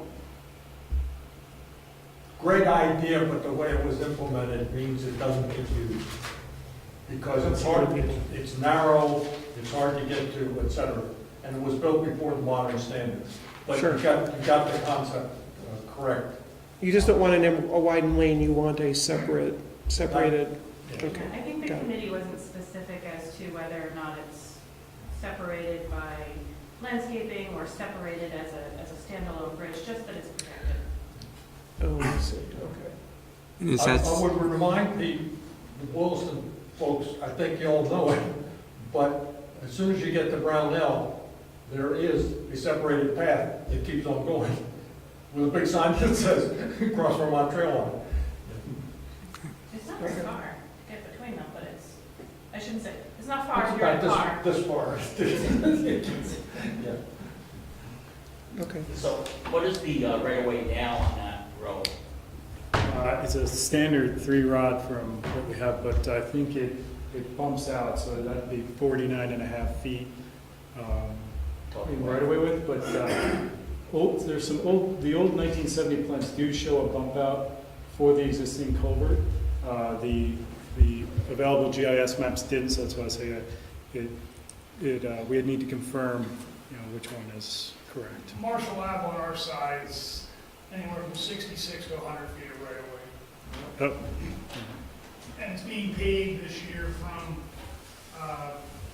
South Brownell Road all the way to the town line, so just before the bridge here. And then we are gonna be putting, it's 30 feet wide right now. We're gonna be making those lanes 10 to 11 feet wide with that extra 4 or 5 feet on each side for bikes. All done with painting, not any kind of separation. It's all on road. Great. That's a good space. Thank you, Bruce. Any further questions from the audience or from the board? so a question I have, I'm a little bit confused about what are the limits or the scope of this project? Because what I've heard is, or at least what I think I heard is some interest in having, at least from the pedestrian bike standpoint, the scope go from Gregory Road to Shunpike. And I guess my question is Is that possible? Actually, yeah, I meant to address that question. Yeah, that is our project limit here from Community Drive, Gregory Road to Shunpike. Okay, that's good news. Yeah. And then the other question I have is for the folks advocating for the bike pedestrian crossing, help me understand what would be the ideal crossing that would be there. I heard talk about pedestrians, a separated pedestrian aspect to it, and then an on-road bicycle. What would that look like? If I was looking at that, what would that look like? How much money would you like to spend? Let's start with the very basics and then build it out. First of all, on-road would be, I assume, 2 traffic lanes and at least 4 feet, maybe 5 feet on either side for bicycles to travel. And it might even have a bike symbol on it. Yeah, yeah. Okay. Okay. Then, separate from that, and how you separate it is where the cost and the aesthetics and all the rest of it come together. But at least, say, a curb and some grass space, we'll call it, 2 feet minimum, and then an 8 or a 10-foot asphalt kind of a thing to get across. Now, you can keep moving that up to a separate bridge that would look real nice and, you know, et cetera, et cetera, et cetera. But there are standards for those that I'm sure these folks know, and I suspect that your alternatives that you come back with will have at least one of those and maybe multiples of those, and plus some that are less than that, et cetera. But does that answer? That's helping. I just want to. It's big. And I think what we hear from the Regional Planning Commission, from bike ped groups, is to think of the idea as protected. You know, it doesn't necessarily have to be a set, but it has to be a protected facility, and how you protect it will be John's job. Yeah, yeah, and with the support of everyone here. So yeah, we can design anything, you know, and so here, just a couple of examples. So this would be, you know, a bridge crossing with a separate bike and ped structure. You guys can see up here on the screen. This is an image that doesn't show quite right what I wanted to have for this meeting, but so here's, if you had the roadway for a buried structure, and this is all soil right here, you could have a separated facility out over in the side over here. You just gotta kind of change the look of that a little bit. And then a couple of other ideas, if it was a combined bridge where you had a pedestrian railing here and then a barrier here, you could have still widened shoulders to have bicyclists inside the roadway as well as outside over here. That presents some maintenance challenges with plowing and plowing, and you know, and I think what another point that as we go through alternatives, we're really thinking about durability, 75-year lifespans and things like that, and low maintenance, you know, other considerations, cost, obviously, schedule, impact, constructability during construction.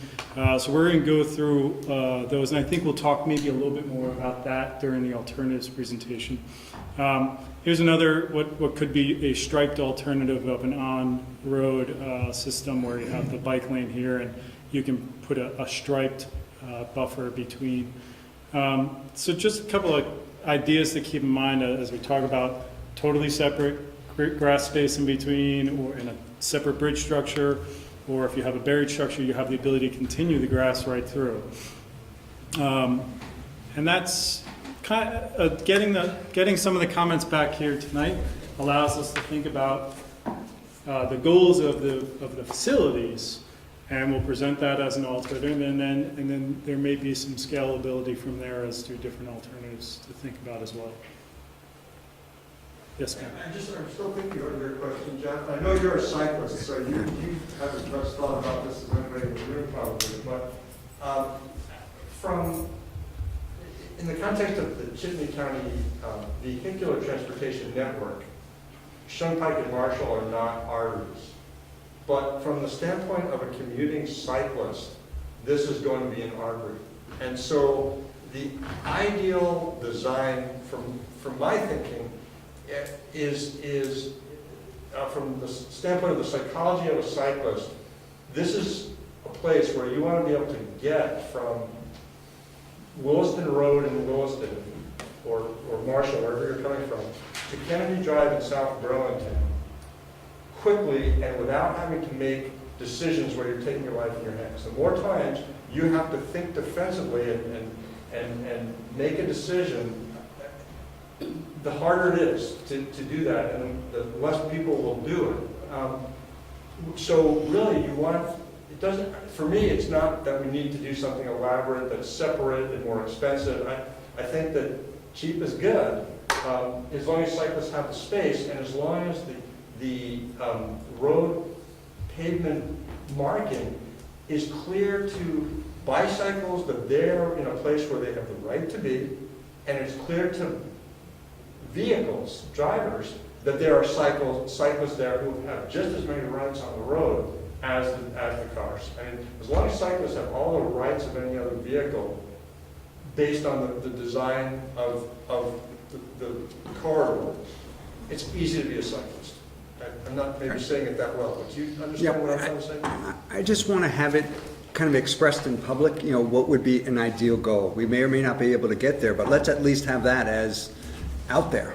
Another way to look at it from that point of view, everything I hear says that what was done on Route 2 with the repaving met those objectives. Okay.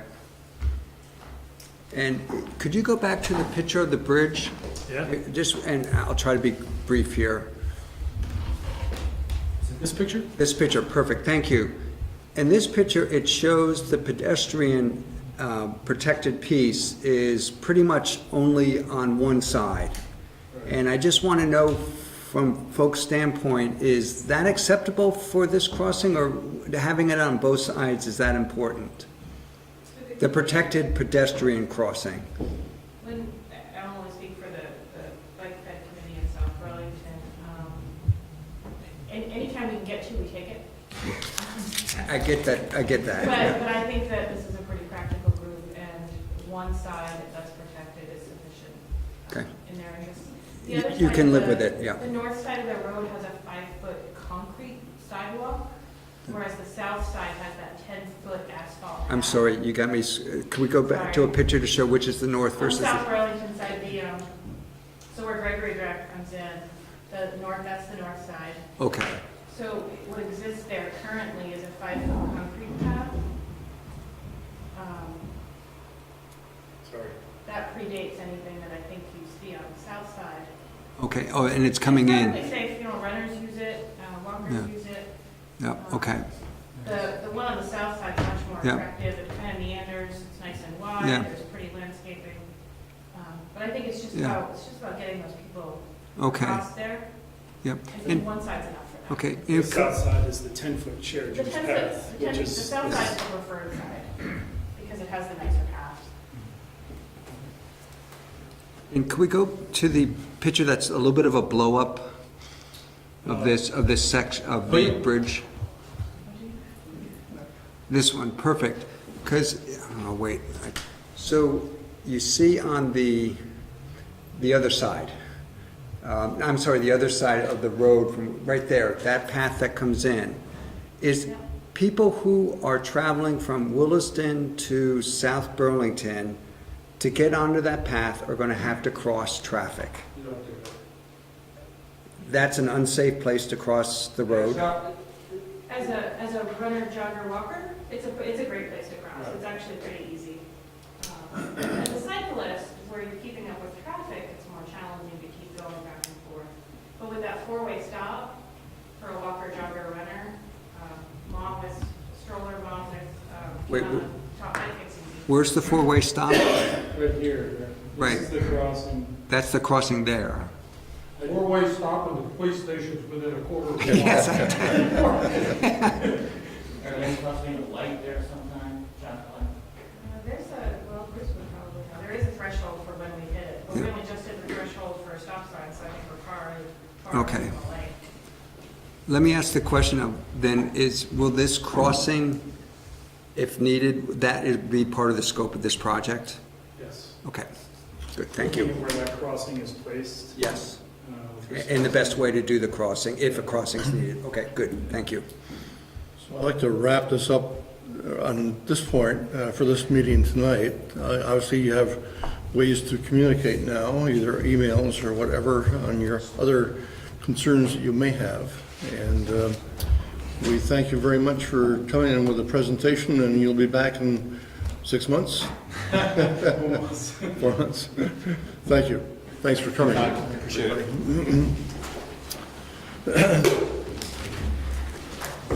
Oh, I had a request to go out of order a little bit, to go to item number 13, and the golf link stormwater loan. And Rick, you're gonna talk about that? Or Yeah, I think I'll let Eric, okay? handle that. We're going to golf links. Okay. And someone from the Golf Links board was gonna join us. I don't know if he's here yet. Okay, great. Want to make sure you folks are here. I knew you were planning to come. So we've got, support my notes here.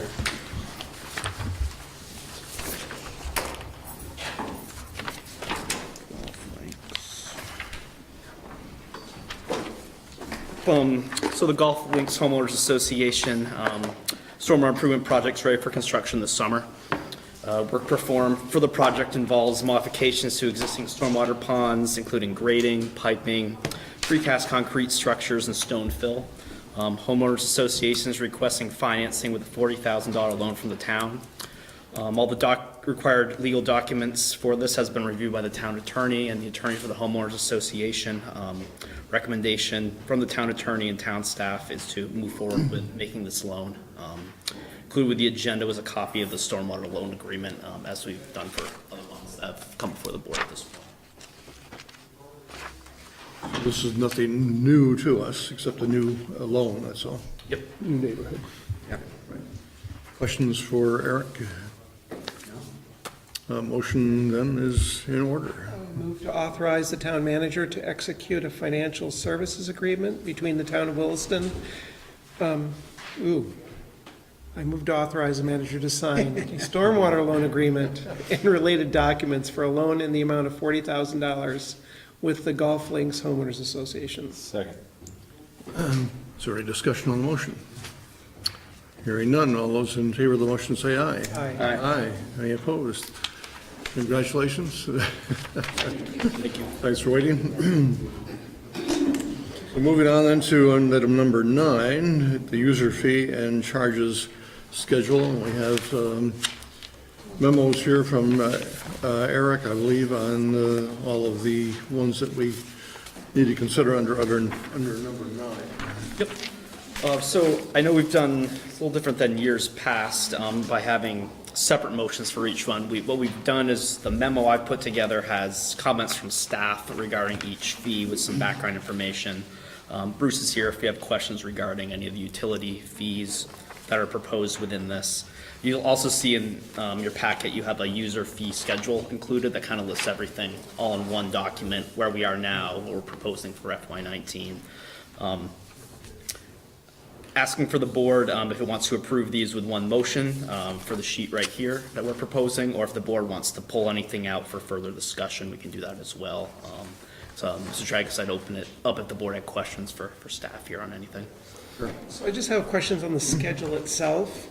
So several of these things show units that I don't think are right, and I could be wrong, as well. I'm not the expert here, but the connection charges, those aren't in gallons, are they? Are those in gallons? Yes, It's $7.63 per gallon? yes. So what does that mean? Gallon per day. Yeah, that's based on the, So when you do a residential your connection, connection fee is based on whatever your allocation, your water allocation is for your project. So if it's 1,500 gallons a day, you're times that number. oh, so this is a builder. Yes, Okay, so it's, One time only, usually. yeah, it's one time. okay. So now I understand them all. And there's a standard one for each residence, I assume. Each residence assumed to be, There is. Well, it depends on how many bedrooms are being built. and how much water okay, you're yes, it using. would. So it's not a I'm flat- sorry, yes, it would. It's not a flat fee. it's not a flat fee, okay. But it is Yeah. a one-time, connection fee This is is just- one-time connection. The only time that might change is if you build a unit behind your property or something, but anyway, it's basically a one-time fee. So $7.63 is per gallon? Wow.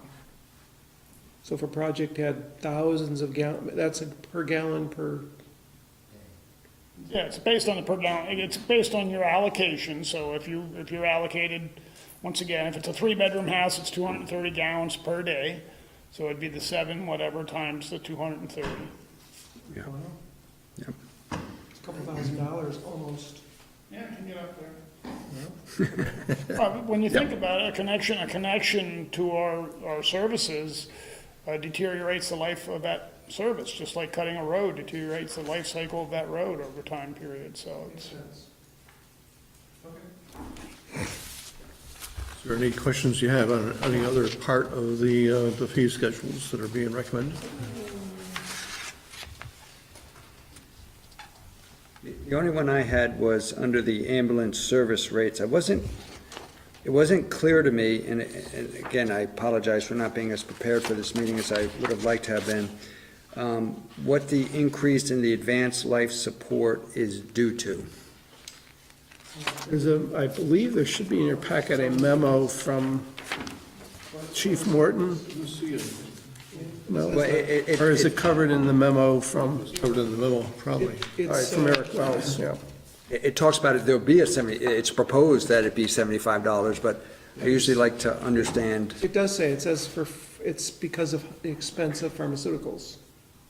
Where's that? I'm sorry, I don't see It's that. on, Page 3, the second page paragraph. Or first paragraph. I see where it says on the second paragraph, a 75% increase is proposed. Right. None of the other fees. Under ambulance. Paragraph above, there's 3 Talks about the sentences there. medications. When you've got paramedics, they do a lot more than first responders. They're Right. able to use a lot more medical supplies and medications. Therefore, your price range is going up. Right. And he says basically the above is why the above information that was shared is why they're increasing the rate. Covers that rate, the $75. Okay, so it's due to, okay. The chief had actually recommended a higher rate, and I asked him to bring it down a little bit, because it was a huge jump. And, I mean, I do get concerned at the rate at which the rates are increasing. I mean, I know there's a bunch of factors in here. Okay, and again, I apologize for not being as prepared for this as possible. So it's due to the cost of providing that service is what I'm hearing. Yeah. Okay, the sewer and water rates are based on the budget. Yep. They're very straightforward, doing the math. Eric, I'm actually going to say, putting these all together as one makes reviewing it, I mean, from my standpoint, I like it when it's each individual one. That's just my style. I'll actually go home and make a bunch of copies so that they all go into their own respective departments versus one document. Our concern is that Sure. vote on each separate one. Each one, when we I get had an that, agenda, yeah. it was 3 pages long. so. Okay. Jeff, I have separate memos for each one of these. I combined in one. I can just email you those separate memos. It's okay, I can, yeah, but thank you for the offer. I had a question, actually, since Bruce is here, on the permits for the cuts and the, for the public works fees. And it looks like, we're increasing the permitting from the 100 to match the 250 that Shelburne charges. And South Burlington's still charging 100. And then we're increasing the pavement cut from $10 to $12, but it looks like South Burlington is way above that point. What's the rationale for, where we set the different rates? In other words, it would have been nice to know when was the last time Shelburne changed their rates in South Burlington, so we knew if, Shelburne's is, 6 months away from doing their 5-year increase, and it's gonna go up, from $10 to $20, or. I can tell you South Burlington hasn't raised their permit or inspection fees since I started that program in South Burlington, whatever it was, 15 years ago now. They have raised their, they had the same thing that we had at $10 a square foot. Now they're up to $22 a square foot. So they have been raising those fees. Plus, South Burlington has a green belt fee that we don't have. So I don't know what that is. I didn't look at it, but so that's where they have a little bit of difference. So I don't know if they've been raising theirs over the year. They hadn't raised it until I left there, Terry. So it was that way for 6 or 7 or 8 years, and in the last 9 years now, it's gone from 10 to 22 as far as that pavement cut fee is concerned. You know, I guess what I'm getting at is, you know, are we raising them enough? This, you know, are you looking to do this in a stair step kind of over the next so many years, or? That actually was the intent. We haven't changed these rates since 2010, which is when they were first adopted, and several of the board members may recall that there was some controversy involved with adoption at the time, including on the green belt, which is why we don't have a green belt fee, because of the complaints we received from an individual who is now, at the time was working for the gas company, is now Secretary of State. Right, yeah. What's the green belt fee? Well, there was an impact, there's an impact to the green belt in our right of way, just like there is to cutting pavement or concrete. I mean, they dig it up and then they've got to, you know, it settles, it has to be readdressed, those kind of things. So there was a fee for excavating in the green belt as well, that we didn't. Green area, the grassy area. Yeah, the green belt, the area between the sidewalk and the curb. Sorry about that. Or the area that goes 12 feet up into your yard. I mean, really. Right, yeah, okay. So that's all green belt. Got it, okay, thank you. That fee is part of the permit fee schedule, not the user fee schedule we're currently looking at. That's the next item. So if there's no further questions regarding item number 9, the motion would be in order. Move to adopt the municipal fee and rate schedule for fiscal year 2019 as proposed. Is there any discussion on the motion? All those in favor of the motion say aye. Aye. Any opposed? Moving on to the permit fee schedule. Eric again? Ken's here, I'll Okay. probably defer most of this to Ken. Why don't you come You'll on have up a memo in your packet from Planning Director Ken Belvo that goes through proposed increases to the planning department permit fee schedule. I'll turn over to Ken. So I guess one item of correction would be there's no fee increases that are proposed. What's proposed is a potential cap on fees, number one. And then also, there are 2 exemptions that we have under our fee structure, and the decision is whether the select board wants to rethink those in light of some additional information and also changing circumstances. So I was last here about 2 years ago, and we did a more, I think going back 4 years ago, we did a more comprehensive review of our fee structure and updated a lot of our fees for submitting applications for DRB consideration and things of that sort. A couple of years ago, the select board approved where we lumped in a lot of really small permitting items like fences, sheds, decks, little backyard home improvement kind of projects, from assessing fees based on what's the estimated cost of the project to just a flat fee. And our recommendation was that a flat fee it's much simpler for Joe and Jane homeowner to understand. And the most important consideration is getting people to get permits for these little things and keep the record in order. And it's easy for people to understand, it's easy for them to accept. So that's worked, very well in our opinion. We had a couple of permits recently that had relatively high dollar estimates of the construction that generated large fees. And that's what tends to happen in our world, is that A lot of stuff groups in the middle, like many things in life, and then occasionally you'll get these things that are just, they're outliers, they're big blips.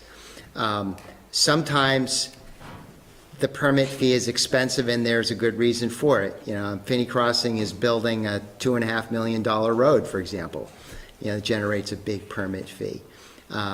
Somebody does an improvement to the inside of an existing building at the former site of IBM for General Dynamics, and the estimated project cost is $2 million, and it takes us 5 minutes to process. The fee is completely disproportional to the sort of the work effort. And, you know, so it's never an exact fit. We try to, get it so there is a good fitness there as much as possible.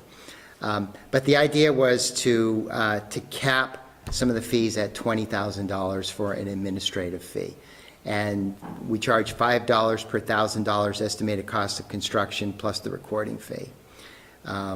We did some quick research over the last 10 years, and I think we identified, I want to say 5 or 6 projects that would have generated fees in excess of that amount. One of those projects was the Public Works Garage, which of course generated no fees. Another was a permit for the recent renovations to the Williston Central School, which also didn't generate any fees. So it's a fairly small number of things, but the idea is to try to address what seems like a disequity in the fee structure. So that's number one. The second has to do with the exemptions. So going back, I want to say, I don't know, I think it's 4 years, we've exempted both the Williston schools and the state of Vermont from fees under our bylaw. The rationale for the schools was simply that even though the school's a separate government, Williston people are paying the bill, you're just taking the money from one pocket and putting it in another.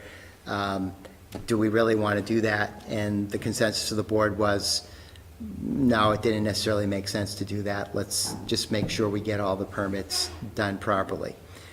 So that's what we did. And I remember the last time we visited this issue, Jeff, I remember you asked me, the merger under the Unified School District hadn't yet occurred, but it had been proposed or it had been approved. And well, what happens then? And so that's where we are today. And so, we're all now unified, so it's not just the people of the town of Williston, it's the whole district. I provided some additional information that I think Eric forwarded to you when I had kind of quizzed some of the other municipalities around here. And it's kind of about 50-50 on who's exempting schools and who isn't. And it's interesting that Heinsberg, which is in a similar situation as us, they're considering the same thing, which is to say they had exempted the schools, now they're part of a unified school district. Maybe we might want to revisit that issue. So that's number one. Concerning the state of Vermont, I had been led to believe that the state was exempted from paying fees, and the folks from Buildings and Grounds, whatever the name of the departments of state, those folks were they were absolutely sure that they were exempt, and perhaps I should have done some more research on this issue. And so we raised it with the select board, and the select board said, okay, we'll exempt the state. Now, as a practical matter, the state does not generate a lot of permits through the town. When they do highway work, that doesn't generate a permit application through the town. So you have a few things. There's the boat dock on Lake Iroquois, which I believe is owned and operated by the state. They come in about every 5 years for some little something or other. But occasionally we get some big projects, and one that will be coming in the door probably in the next 12 to 18 months will be the relocation of the state police facility. That's, the state has purchased the property, that's known. As Terry knows, the money has been budgeted by the legislature, so that's something that has legs to it and likely will happen. What's the cost of that facility altogether? I don't know, is it $5 million plus or minus? Something like that. So there's some significant dollars there that are at stake. As I quizzed all the other municipalities, the answer was very emphatic. The state is not exempt. And when I asked Paul Gillis, and he said, no, the state is not exempt, make them pay. So, that's what I have. Questions for Ken on any of those subjects? So the one I have on the state maybe is better for the Rick and Eric, and that is, we get some services from the state police that I think we get at a pretty good price, right? The dispatch? Yes. So I don't know if there's any, issue with, we start charging them for things like, the state police barracks. Will they decide that, well, we could start charging you for the dispatch? And I know we're looking to maybe go regional dispatch within the next few years, which would make that a moot point, but, we've been getting services from the state police. Is this really the only project that would really generate any revenue, and is it? I'm not, besides the park and ride facility, which is already permitted, that horse is out of the barn, I'm not aware of any other big pieces of land that the state owns in Williston. Again, the exception of they own the launch ramp on Lake Iroquois, which is, it's pretty inconsequential. Any fees that might be generated from that would be. This also apply to BTC, the Vermont Technical College? BTC, yes. BTC is an agent of the state. But to address the question about dispatch services, yes, we are getting a tremendous benefit from that. But it's a statewide issue. It isn't a Williston State Police issue. These services are provided to a number of municipalities, including Richmond, for example, is dispatched part-time by the state police, and there's a number of other communities as well. You're not affecting the Department of State Police or the Department of Public Safety, because the money's coming out of the Department of Buildings and General Services, who applies for that money. It's not coming out of their direct, so. They Okay. won't even know we're taking it from them. Okay, that's what I was, so you know what I'm asking. I'm trying to understand whether we could create some, issue here. Either that or we'll see legislation proposed next year. Yeah, well, that's, yeah, I remember. So the first motion that's proposed is to take care of reducing the fee, capping the administrative fees, and eliminating the exemptions for both the state and the schools. Can I ask one more question? Yeah, we should follow up on, I got. So the question is, are any of those 6 projects, and some of them had no fees at all, do any of them generate anywhere near that kind of work effort, $20,000 worth of work effort? I know you don't look to recover 100% of your fees per your report, but do any of these things generate, large amounts of work? Well, some things do. So one of the things you may recall is, we do our quarterly reports over the last couple of years. One of the first items that I list in what we did in the last quarter is that we worked on permitting issues related to Finis crossing. Now there's, if you took that as a whole, now they come in for their permits, kind of in dribs and drabs, but it's a huge work effort. There's all kinds of stuff that goes into it. The bigger the project, the bigger the work effort, assuming, unlike my example, the General Dynamics example, if something has to go through the DRB, from the time before you start, the first conversation that we have, before anybody has put anything on paper, to the time you actually see a building on the ground, there's a tremendous work effort that goes in there. The fees tend to be collected at the latter part of it. So, but does it approach that number? Does it approach $20,000 worth of effort? 4-person months, I don't know. Yeah, it could. So why would we want to cap the fee then? If it's very few over the last decade or so, and they can generate that amount of work, and it seems like there's an exception where maybe some can't, like this General Dynamics incident, but if these other things like Finis crossings do generate that amount of work, well, why wouldn't, I guess I don't understand why we wouldn't. Well, so, Finis crossing perhaps wasn't a good example, because Finis crossing has clearly paid the town a lot more than $20,000 in fees, because it comes in phases, you know, they get a permit to build a road, they pay a fee. They get a permit to build an apartment building, they pay a fee. They pulled a permit to build another apartment building, they pay another fee. It would be, their fees would be, you know, Maybe I asked it wrong, so. But we did have an example recently with the Burlington Emergency Veterinary Hospital, where they had a fee that was, I believe it was like around $28,000. And it's not to say that the planning office staff didn't put any work effort into all of the ins and outs of the permitting on that, because we did. But that was, it was clearly, it was an example of where the fee didn't really line up well with what the level of demand for services from the planning office was. And that this would address something like that. So Ken, let me ask the question slightly differently, and I'm okay with the idea of a cap, because to me, the cap would be set at a level where somehow 50% of the projects exceed the cap and 50% are under, or, you know, something along. It's way less than that. Again, these are outliers largely. Okay, but my question is why are you proposing 20,000 for the cap versus, let's say, 10,000 or 25,000? I'm just trying to get a sense why 20 is a good number to use. We felt, we looked at 10,000, and 10,000 would have been very low. And at that point, we wouldn't have just been capturing a few outliers.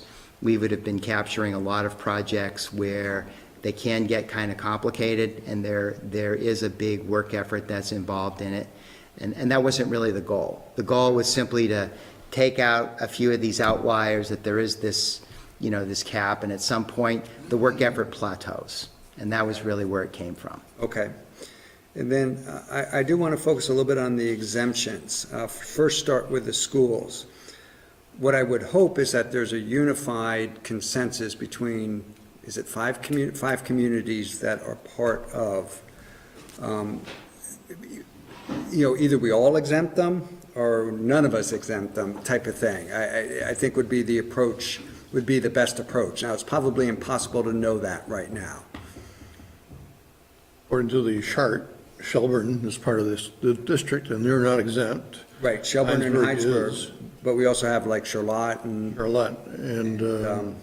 St. George, and who am I missing? I'm sorry. Us. Williston, yeah. St. George doesn't have any facilities. St. George doesn't have schools. They send their kids here. Right, but they're part of the district now. Yes. So if the district were to do a project in St. George, I mean, who knows if they ever would, but, you know. So right now we have a mix, exempt and not exempt.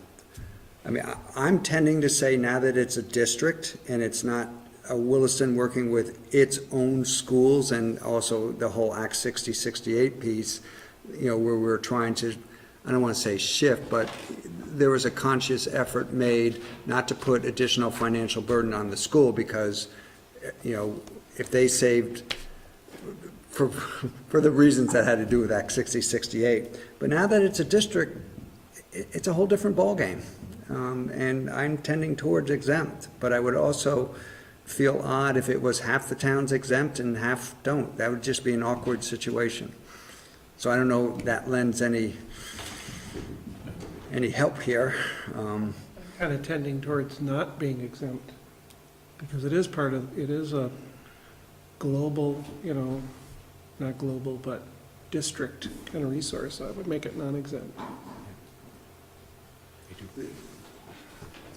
And what could happen there is Williston says it's exempt, which is a perfectly fine answer, or it is exempt, but the other 3 towns or 4 towns don't, and we're just in that awkward situation. How's that awkward? Well, just because the other towns get revenue and we don't from it. We treat. We would make it And Ted, you're absolutely right. Is it a big issue that we would be the only town that exempts them? No, it isn't. But I just think it would be better that all towns are unified in this answer.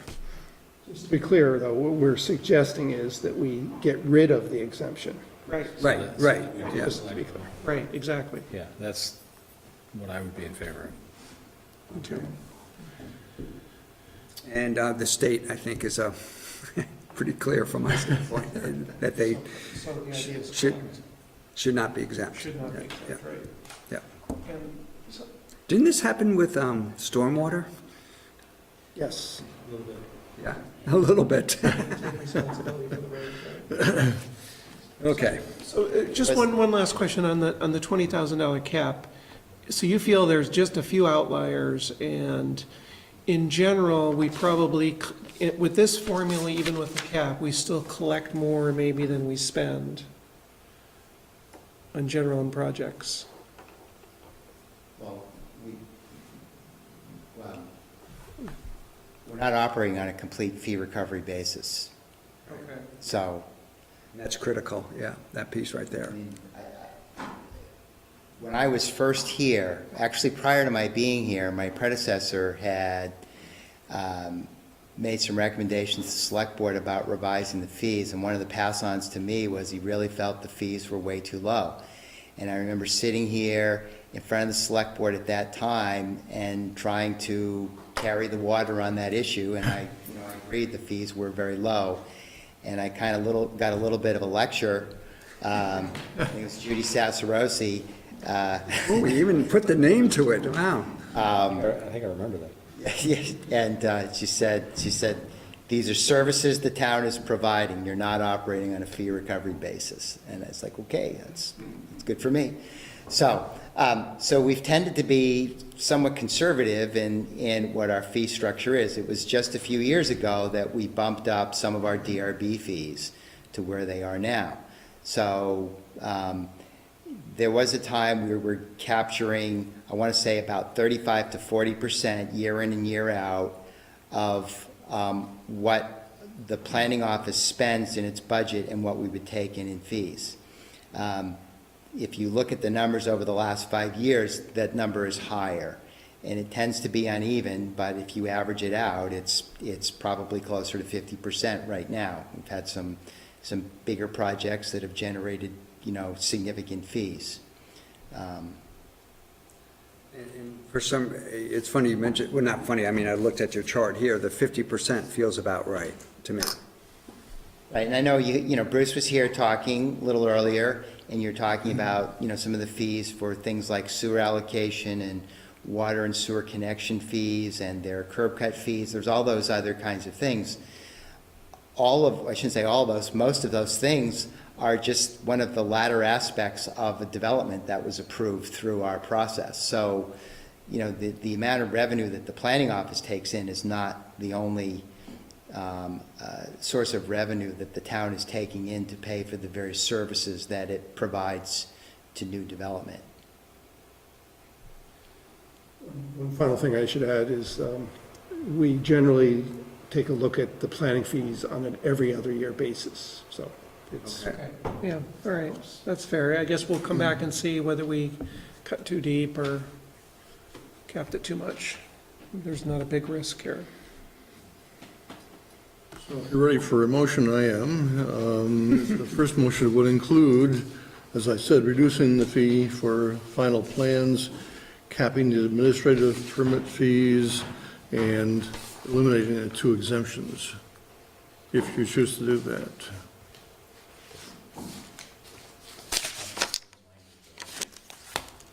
So the first one would be to move to adopt the planning and zoning fee schedule as presented.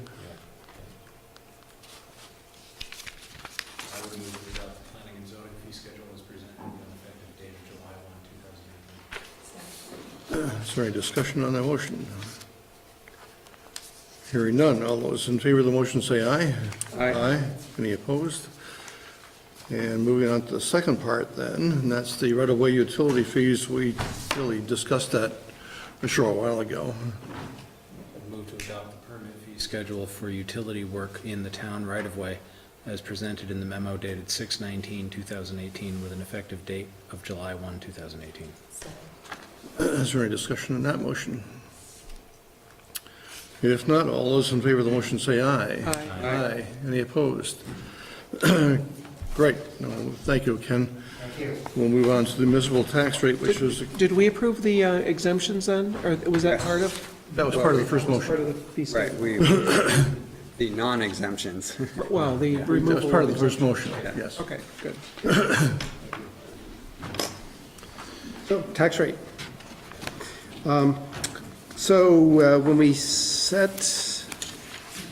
proposed the budget at town meeting time, we, looking for my notes on this here.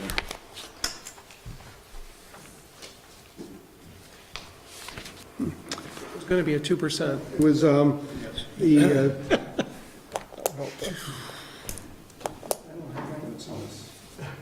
maybe I can get the electronic version. That's what I was relying on here. And did you want the memo from Jennifer? I've got it here, I'm sorry. I think your computer is projecting on this. So, we're proposing, pardon me? Oh, is that a question? Yeah, I have a PowerPoint coming up, so you're gonna see what I'm looking at here. We had a proposed rate of, an existing rate of 26 cents. And we were looking at, 26.5. Yeah, 26 and a half, right, thank you. And we were looking at an increase of about just under a half cent, I think, when the budget got approved. Between then and now, the grand list was finalized. In fact, it was finalized just recently, last week. And it grew a little bit faster than we had anticipated, partly because I think there was some utilities, their values increased faster than what we had expected. And so that's part of it. So because of that, the proposed tax rate is less than what we were saying. And it's, what we're proposing is 0.2665 is the tax rate. So I wanted to, I have a very, very short PowerPoint here. Oops. So anyway, I just wanted to give you a sense of what this means for the individual property owners. So this was the rate that we had proposed or looked at the town meeting, and it was like $4.40 change per $100,000 in value. And you can see Homer Simpson is not too thrilled with that. But he's happier now because we're looking at a 0.0015 increase in the tax rate, which is $1.50 per $100,000 value. And that's $1.50 per year. So times, if you're a $300,000 home, you multiply that times 3, and that's your total municipal tax increase for the year. So we're certainly happy to have this go this way. And you may recall last year we had a somewhat similar situation with the grand list increase. So there was no increase last year. Okay. So over a 2-year period, this is the total increase that we're looking at for municipal taxes.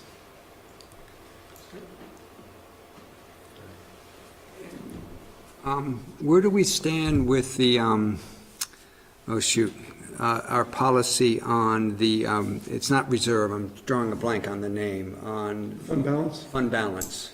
Yes, well, we'll have to take another look at that, but you may recall when we approved the budget, we had included quite a few new expenses, one-time expenses, to be paid out of that fund balance. And in fact, the current fiscal year, we had boosted that up also with some one-time expenses. And so our hope is that gradually that will be coming down.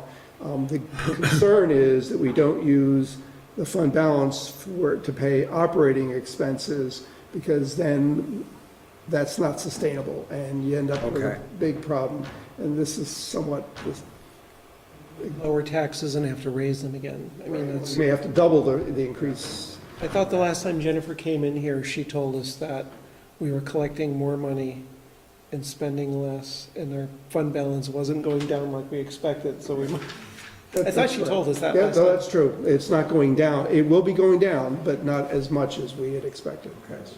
So The answer to the question of should we use more of the fund balance to reduce taxes further is not recommended. Well, not at this point. this point. When we get into the budget discussion. Next year, Next year, then we have to take another fresh look at it. All right. And as I said, we did increase for next fiscal year the amount that was set aside for, to be used out of the fund balance. Okay.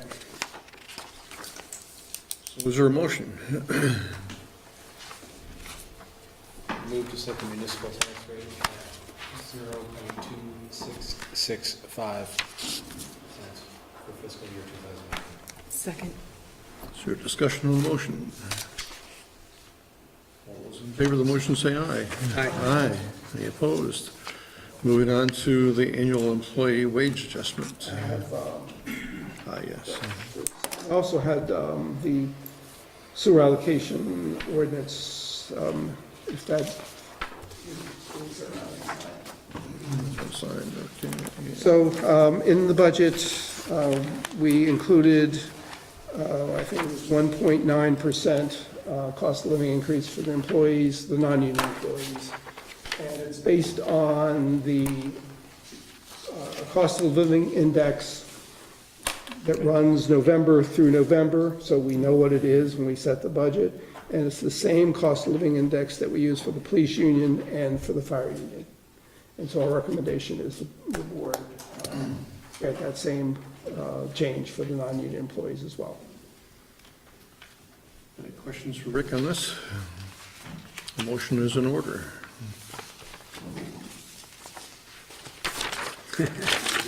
Cost of living adjustment for all non-union employees of 1.9%. Is there a second? Is there any discussion on the motion? All those in favor of the motion say aye. Aye. Aye. Any opposed? Moving on to the Chittenden County Public Safety Authority Agreement. Rick? So we've had several iterations of this, and I believe yesterday I sent you a revised version. That revised version includes the comments from legal counsel. And I think you can see the markup that's shows the changes. This is an agreement where we will be providing services to the newly formed Public Safety Authority at no charge. We anticipate that the services will be very minimal because there are no employees. Once they have employees, that changes the picture entirely. And I suspect the authority will have to look for a different arrangement because I don't think we're in a position to be able to do that. But we're not there yet. This is just a one-year agreement. I think the major expense the authority will be incurring is to pay a consultant. We're in the process of soliciting proposals right now for that. There's a few other bills here and there, but just 2 or 3 bills, and that's about it. So this still has to get approved by the authority, but in my mind, it makes sense to have this board approve it first before it goes to the authority for a final approval. Questions for Rick? So the overall, if they don't have any employees and we don't expect any services, and it's only a one-year agreement, what's the purpose of the agreement? Well, someone needs to pay the 2 or 3 bills that we're going to get. And right before this point, the Regional Planning Commission was handling that, but the feeling is that that doesn't really make sense for them to continue that. By the way, this draft agreement is very similar to the one that is currently being used between the city of Winooski and the Chittenden County Unit for Special Investigations, CUSI. In that case, though, there are more services provided, so CUSI does pay Winooski some fees for that service. Any further questions?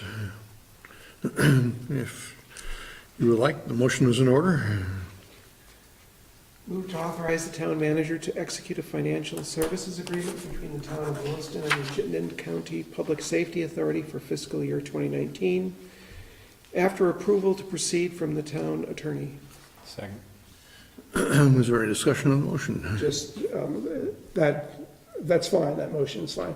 But just as I said, the town council's already approved it, so, but it doesn't hurt to leave it in. Hearing no discussion, all those in favor of the motion say aye. Aye. Any opposed? Solar tracker purchase agreement. Rick, I think that's you again. Sure, this is a project that was approved by the voters in March. And so we notified the company that we intended to follow through with this purchase. And both parties felt that it would be good to memorialize that in a purchase agreement. The closing on this won't happen until the fall. Because according to the contract, that's when the window of opportunity for us to actually purchase these units. And we plan to, at that point, enter into an agreement for maintenance services. We already have a proposal on that. But we don't need to sign that yet because we don't own them yet. So this is just a purchase.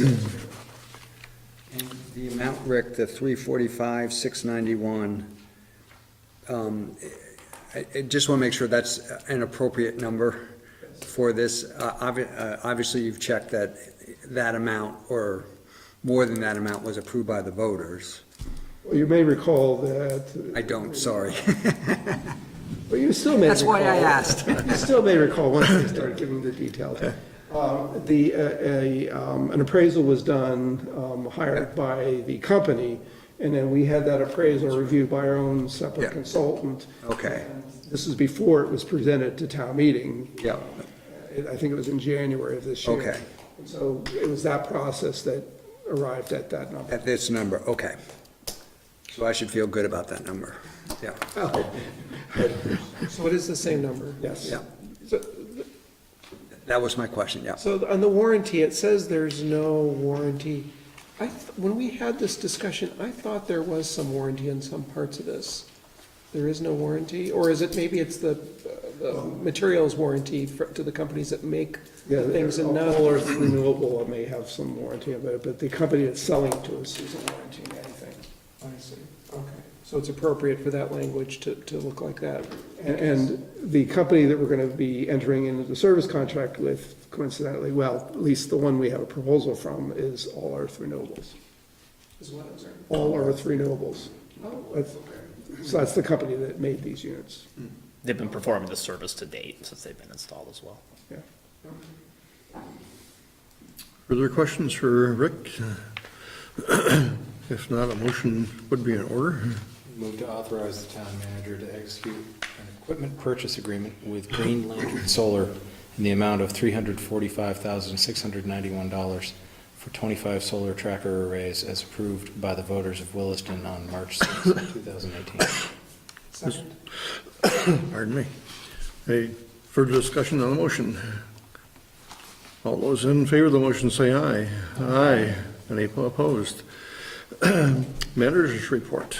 Okay, I have a number of items I want to touch on quickly. First, on the warrant, one of the board members asked me a question about one of the line items regarding the Vermont League of Cities and Towns, and I did figure it out. It's, that is our membership fee for the entire year, the amount that's in there. Last year, the membership fee was $10,520, and now it's $11,000 something other. They go up every year. It's paid in full now, it's part of this.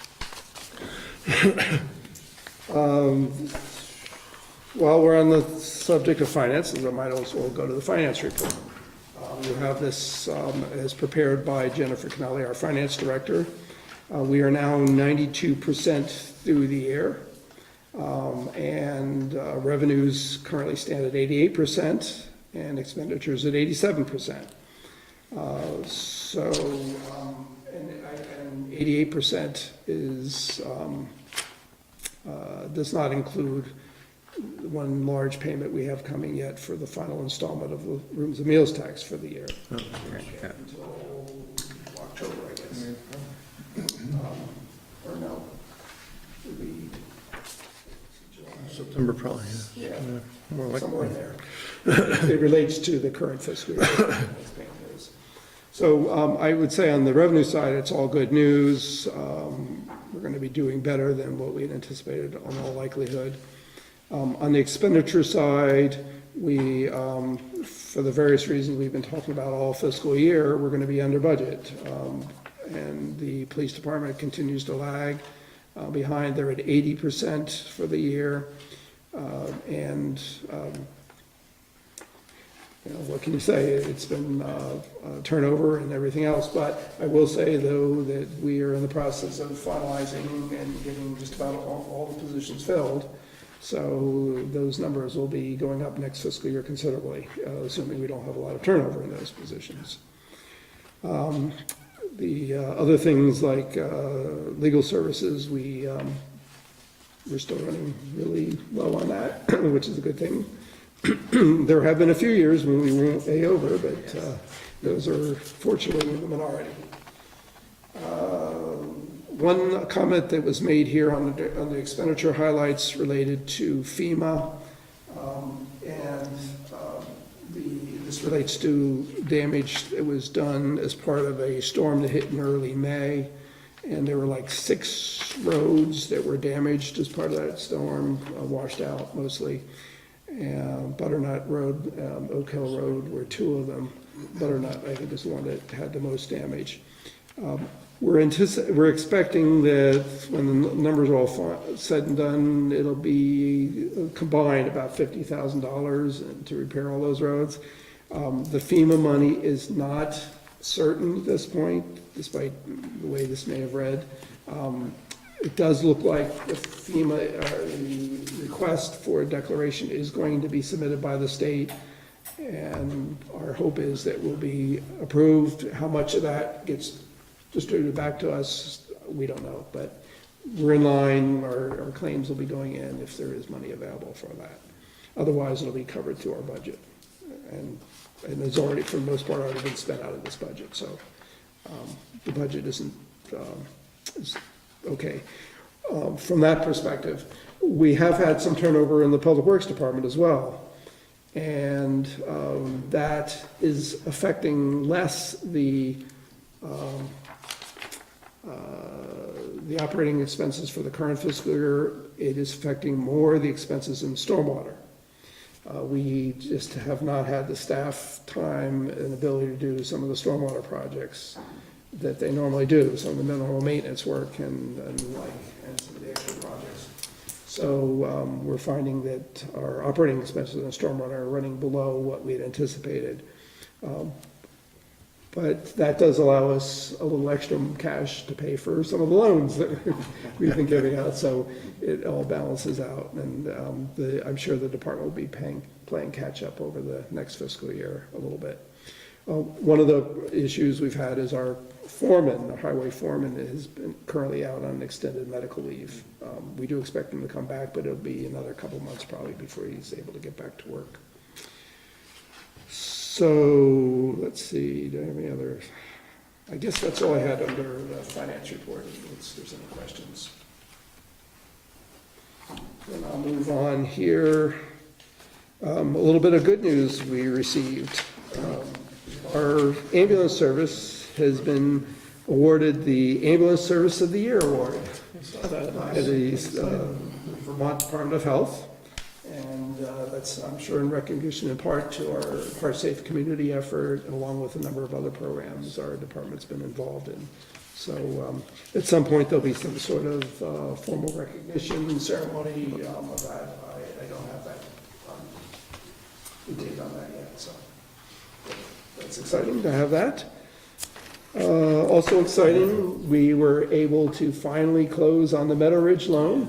Yes, okay. It was a little dicey. We were down to the last couple days, and it had largely to do between the way some of the legal documents were worded, and our attorney had some concern about some of that wording. But the two of them got together, and finally the wording was adjusted, and Joe Fallon felt comfortable. So we closed on the loan this past Friday. And they gave authorization to proceed on their project yesterday, I believe. Or maybe they did it Friday even. Yeah, they were going to the engineer's office from our office, so they should be good to go. So that's exciting. Now, this is work on just 2 ponds, 2 and 3. They're still working on getting the very necessary easements for the first pond. And some of them are way downstream. You wouldn't necessarily even think these are not necessarily easements within their neighborhood. These are easements that are complicated because the land trust somehow was involved. So they're working on them. Another thing I wanted to mention is there was a newspaper article recently in the newspaper about domestic violence and a 11-question screening process. And they had surveyed a number of communities, and Williston, I forget what the newspaper said, but It did not respond. it didn't respond. Well, that's not quite accurate, but that isn't really my point. But we did respond. It's just that our chief wasn't in town, and they called him. He got right back, but then they weren't available. But anyway, that's not the point. The point is that we do have a program, and we do use that checklist, and our officers are trained in the use of it. So that's really the important takeaway from that discussion. And let's see, another thing I wanted to touch on is not my written report is this past Friday we had a negotiating session with the Catamount Outdoor Family Center on the license agreement. I believe we've reached a tentative agreement. Ted, I wasn't able to make it. I don't know if you had a chance to look that over. I have not had a chance. But I will be passing it on to the board soon. It's not certain because I think the negotiating committee on both sides were supportive of it. That's why I say it's a tentative agreement. And I suspect the board will support it based on, because I think there are some fairly significant changes that are made. There's a question about whether the Catamount Outdoor Family Center will accept it. I think they will, but, who knows? And if they don't, I don't know where we go from here. So do you have a new draft that you'll share with us? Okay, so in the next couple days? Yes. Okay, great. And we don't meet again until July 10th? Yes, so it'll most likely be on the agenda for July 10th, as will the management plan. Because the board really hasn't had much of a lengthy discussion. It's a short discussion. And then the final thing, there was a little blurb in today's paper concerning the town of Richmond and their police department. Their police chief is retiring. They are losing a number of their officers, including one to the town of Williston. We didn't actively recruit, and that's our practice not to do that, but we did have an officer come to us and say he wants to work for us, and he's fully certified, and so we did hire him. But it does put Richmond in a difficult position with their chief retiring and losing officers. And so I know they're struggling to figure out what to do. I had a conversation with their manager about this, and I said, we're willing to talk about helping out short-term. I don't know what that means, because we haven't had to talk about it, and I don't know if they're even interested. There'd be money, we'd be charging something. If it's a low level of service, we can probably do it. If it's a higher level, then that's a whole different ballgame. And most likely, that would be a much bigger discussion involving a longer-term commitment and everything else. Because to provide any meaningful level of service like Williston receives would involve hiring additional people. And that's why I say that involves a much bigger discussion. But I just want to alert you to this, the fact that there may be some preliminary discussions about this. Richmond could decide to go in a totally different direction. They can decide to keep their department and hiring spree, although that's not so easy to do these days. To find people, and especially someone who may be already trained to work at Richmond is that's part of the problem. So are you saying theoretically they could say, Williston, we'd like you to take over our policing, let's work out an agreement to staff and... It's conceivable. And they have other options as well. They're looking, in fact, the newspaper made no reference to Williston. They talked about contacting the state police, the sheriff's department. So But like I said, it's just something that might be coming up, and I wanted to make sure the board was aware that we might be having these discussions. We've had this kind of on and off over the years anyway. In fact, when they hired their current chief, there was some discussion about whether they should hire a chief and continue with having a department. And Richmond at that point had a community meeting and said, you know what, we like having our own department, so they hired a new chief. And then, so, anyway. That's been an issue in Richmond forever. I covered the Richmond town meeting when I lived in Richmond in 1986 for the Free Press, and that was an issue that came up on the floor at town meeting to disband. I move we disband the police department. Somebody seconded it, and 45 minutes later, there was a vote, and the answer was no, they're not going to disband it. But it's been around. There's added issues now because of the difficulty in hiring police officers. And when you lose a good part of your staff, how easy is, or how can you rebuild that? It's going to be a really tough thing. I mean, it's tough for us to hire officers. How many more current positions do we have open now that we've hired another? I think we have maybe one. Wow, new chief's doing well. Yeah, he's Good. You made a good got that choice. one person who's fully certified. We have one person that just completed the academy, and we have another woman who is starting, I think, July 8th. And she'll have to go through the academy. That's great. That's all I have for this evening. Is there any other business tonight to discuss? If not, then we're adjourned. Long meeting.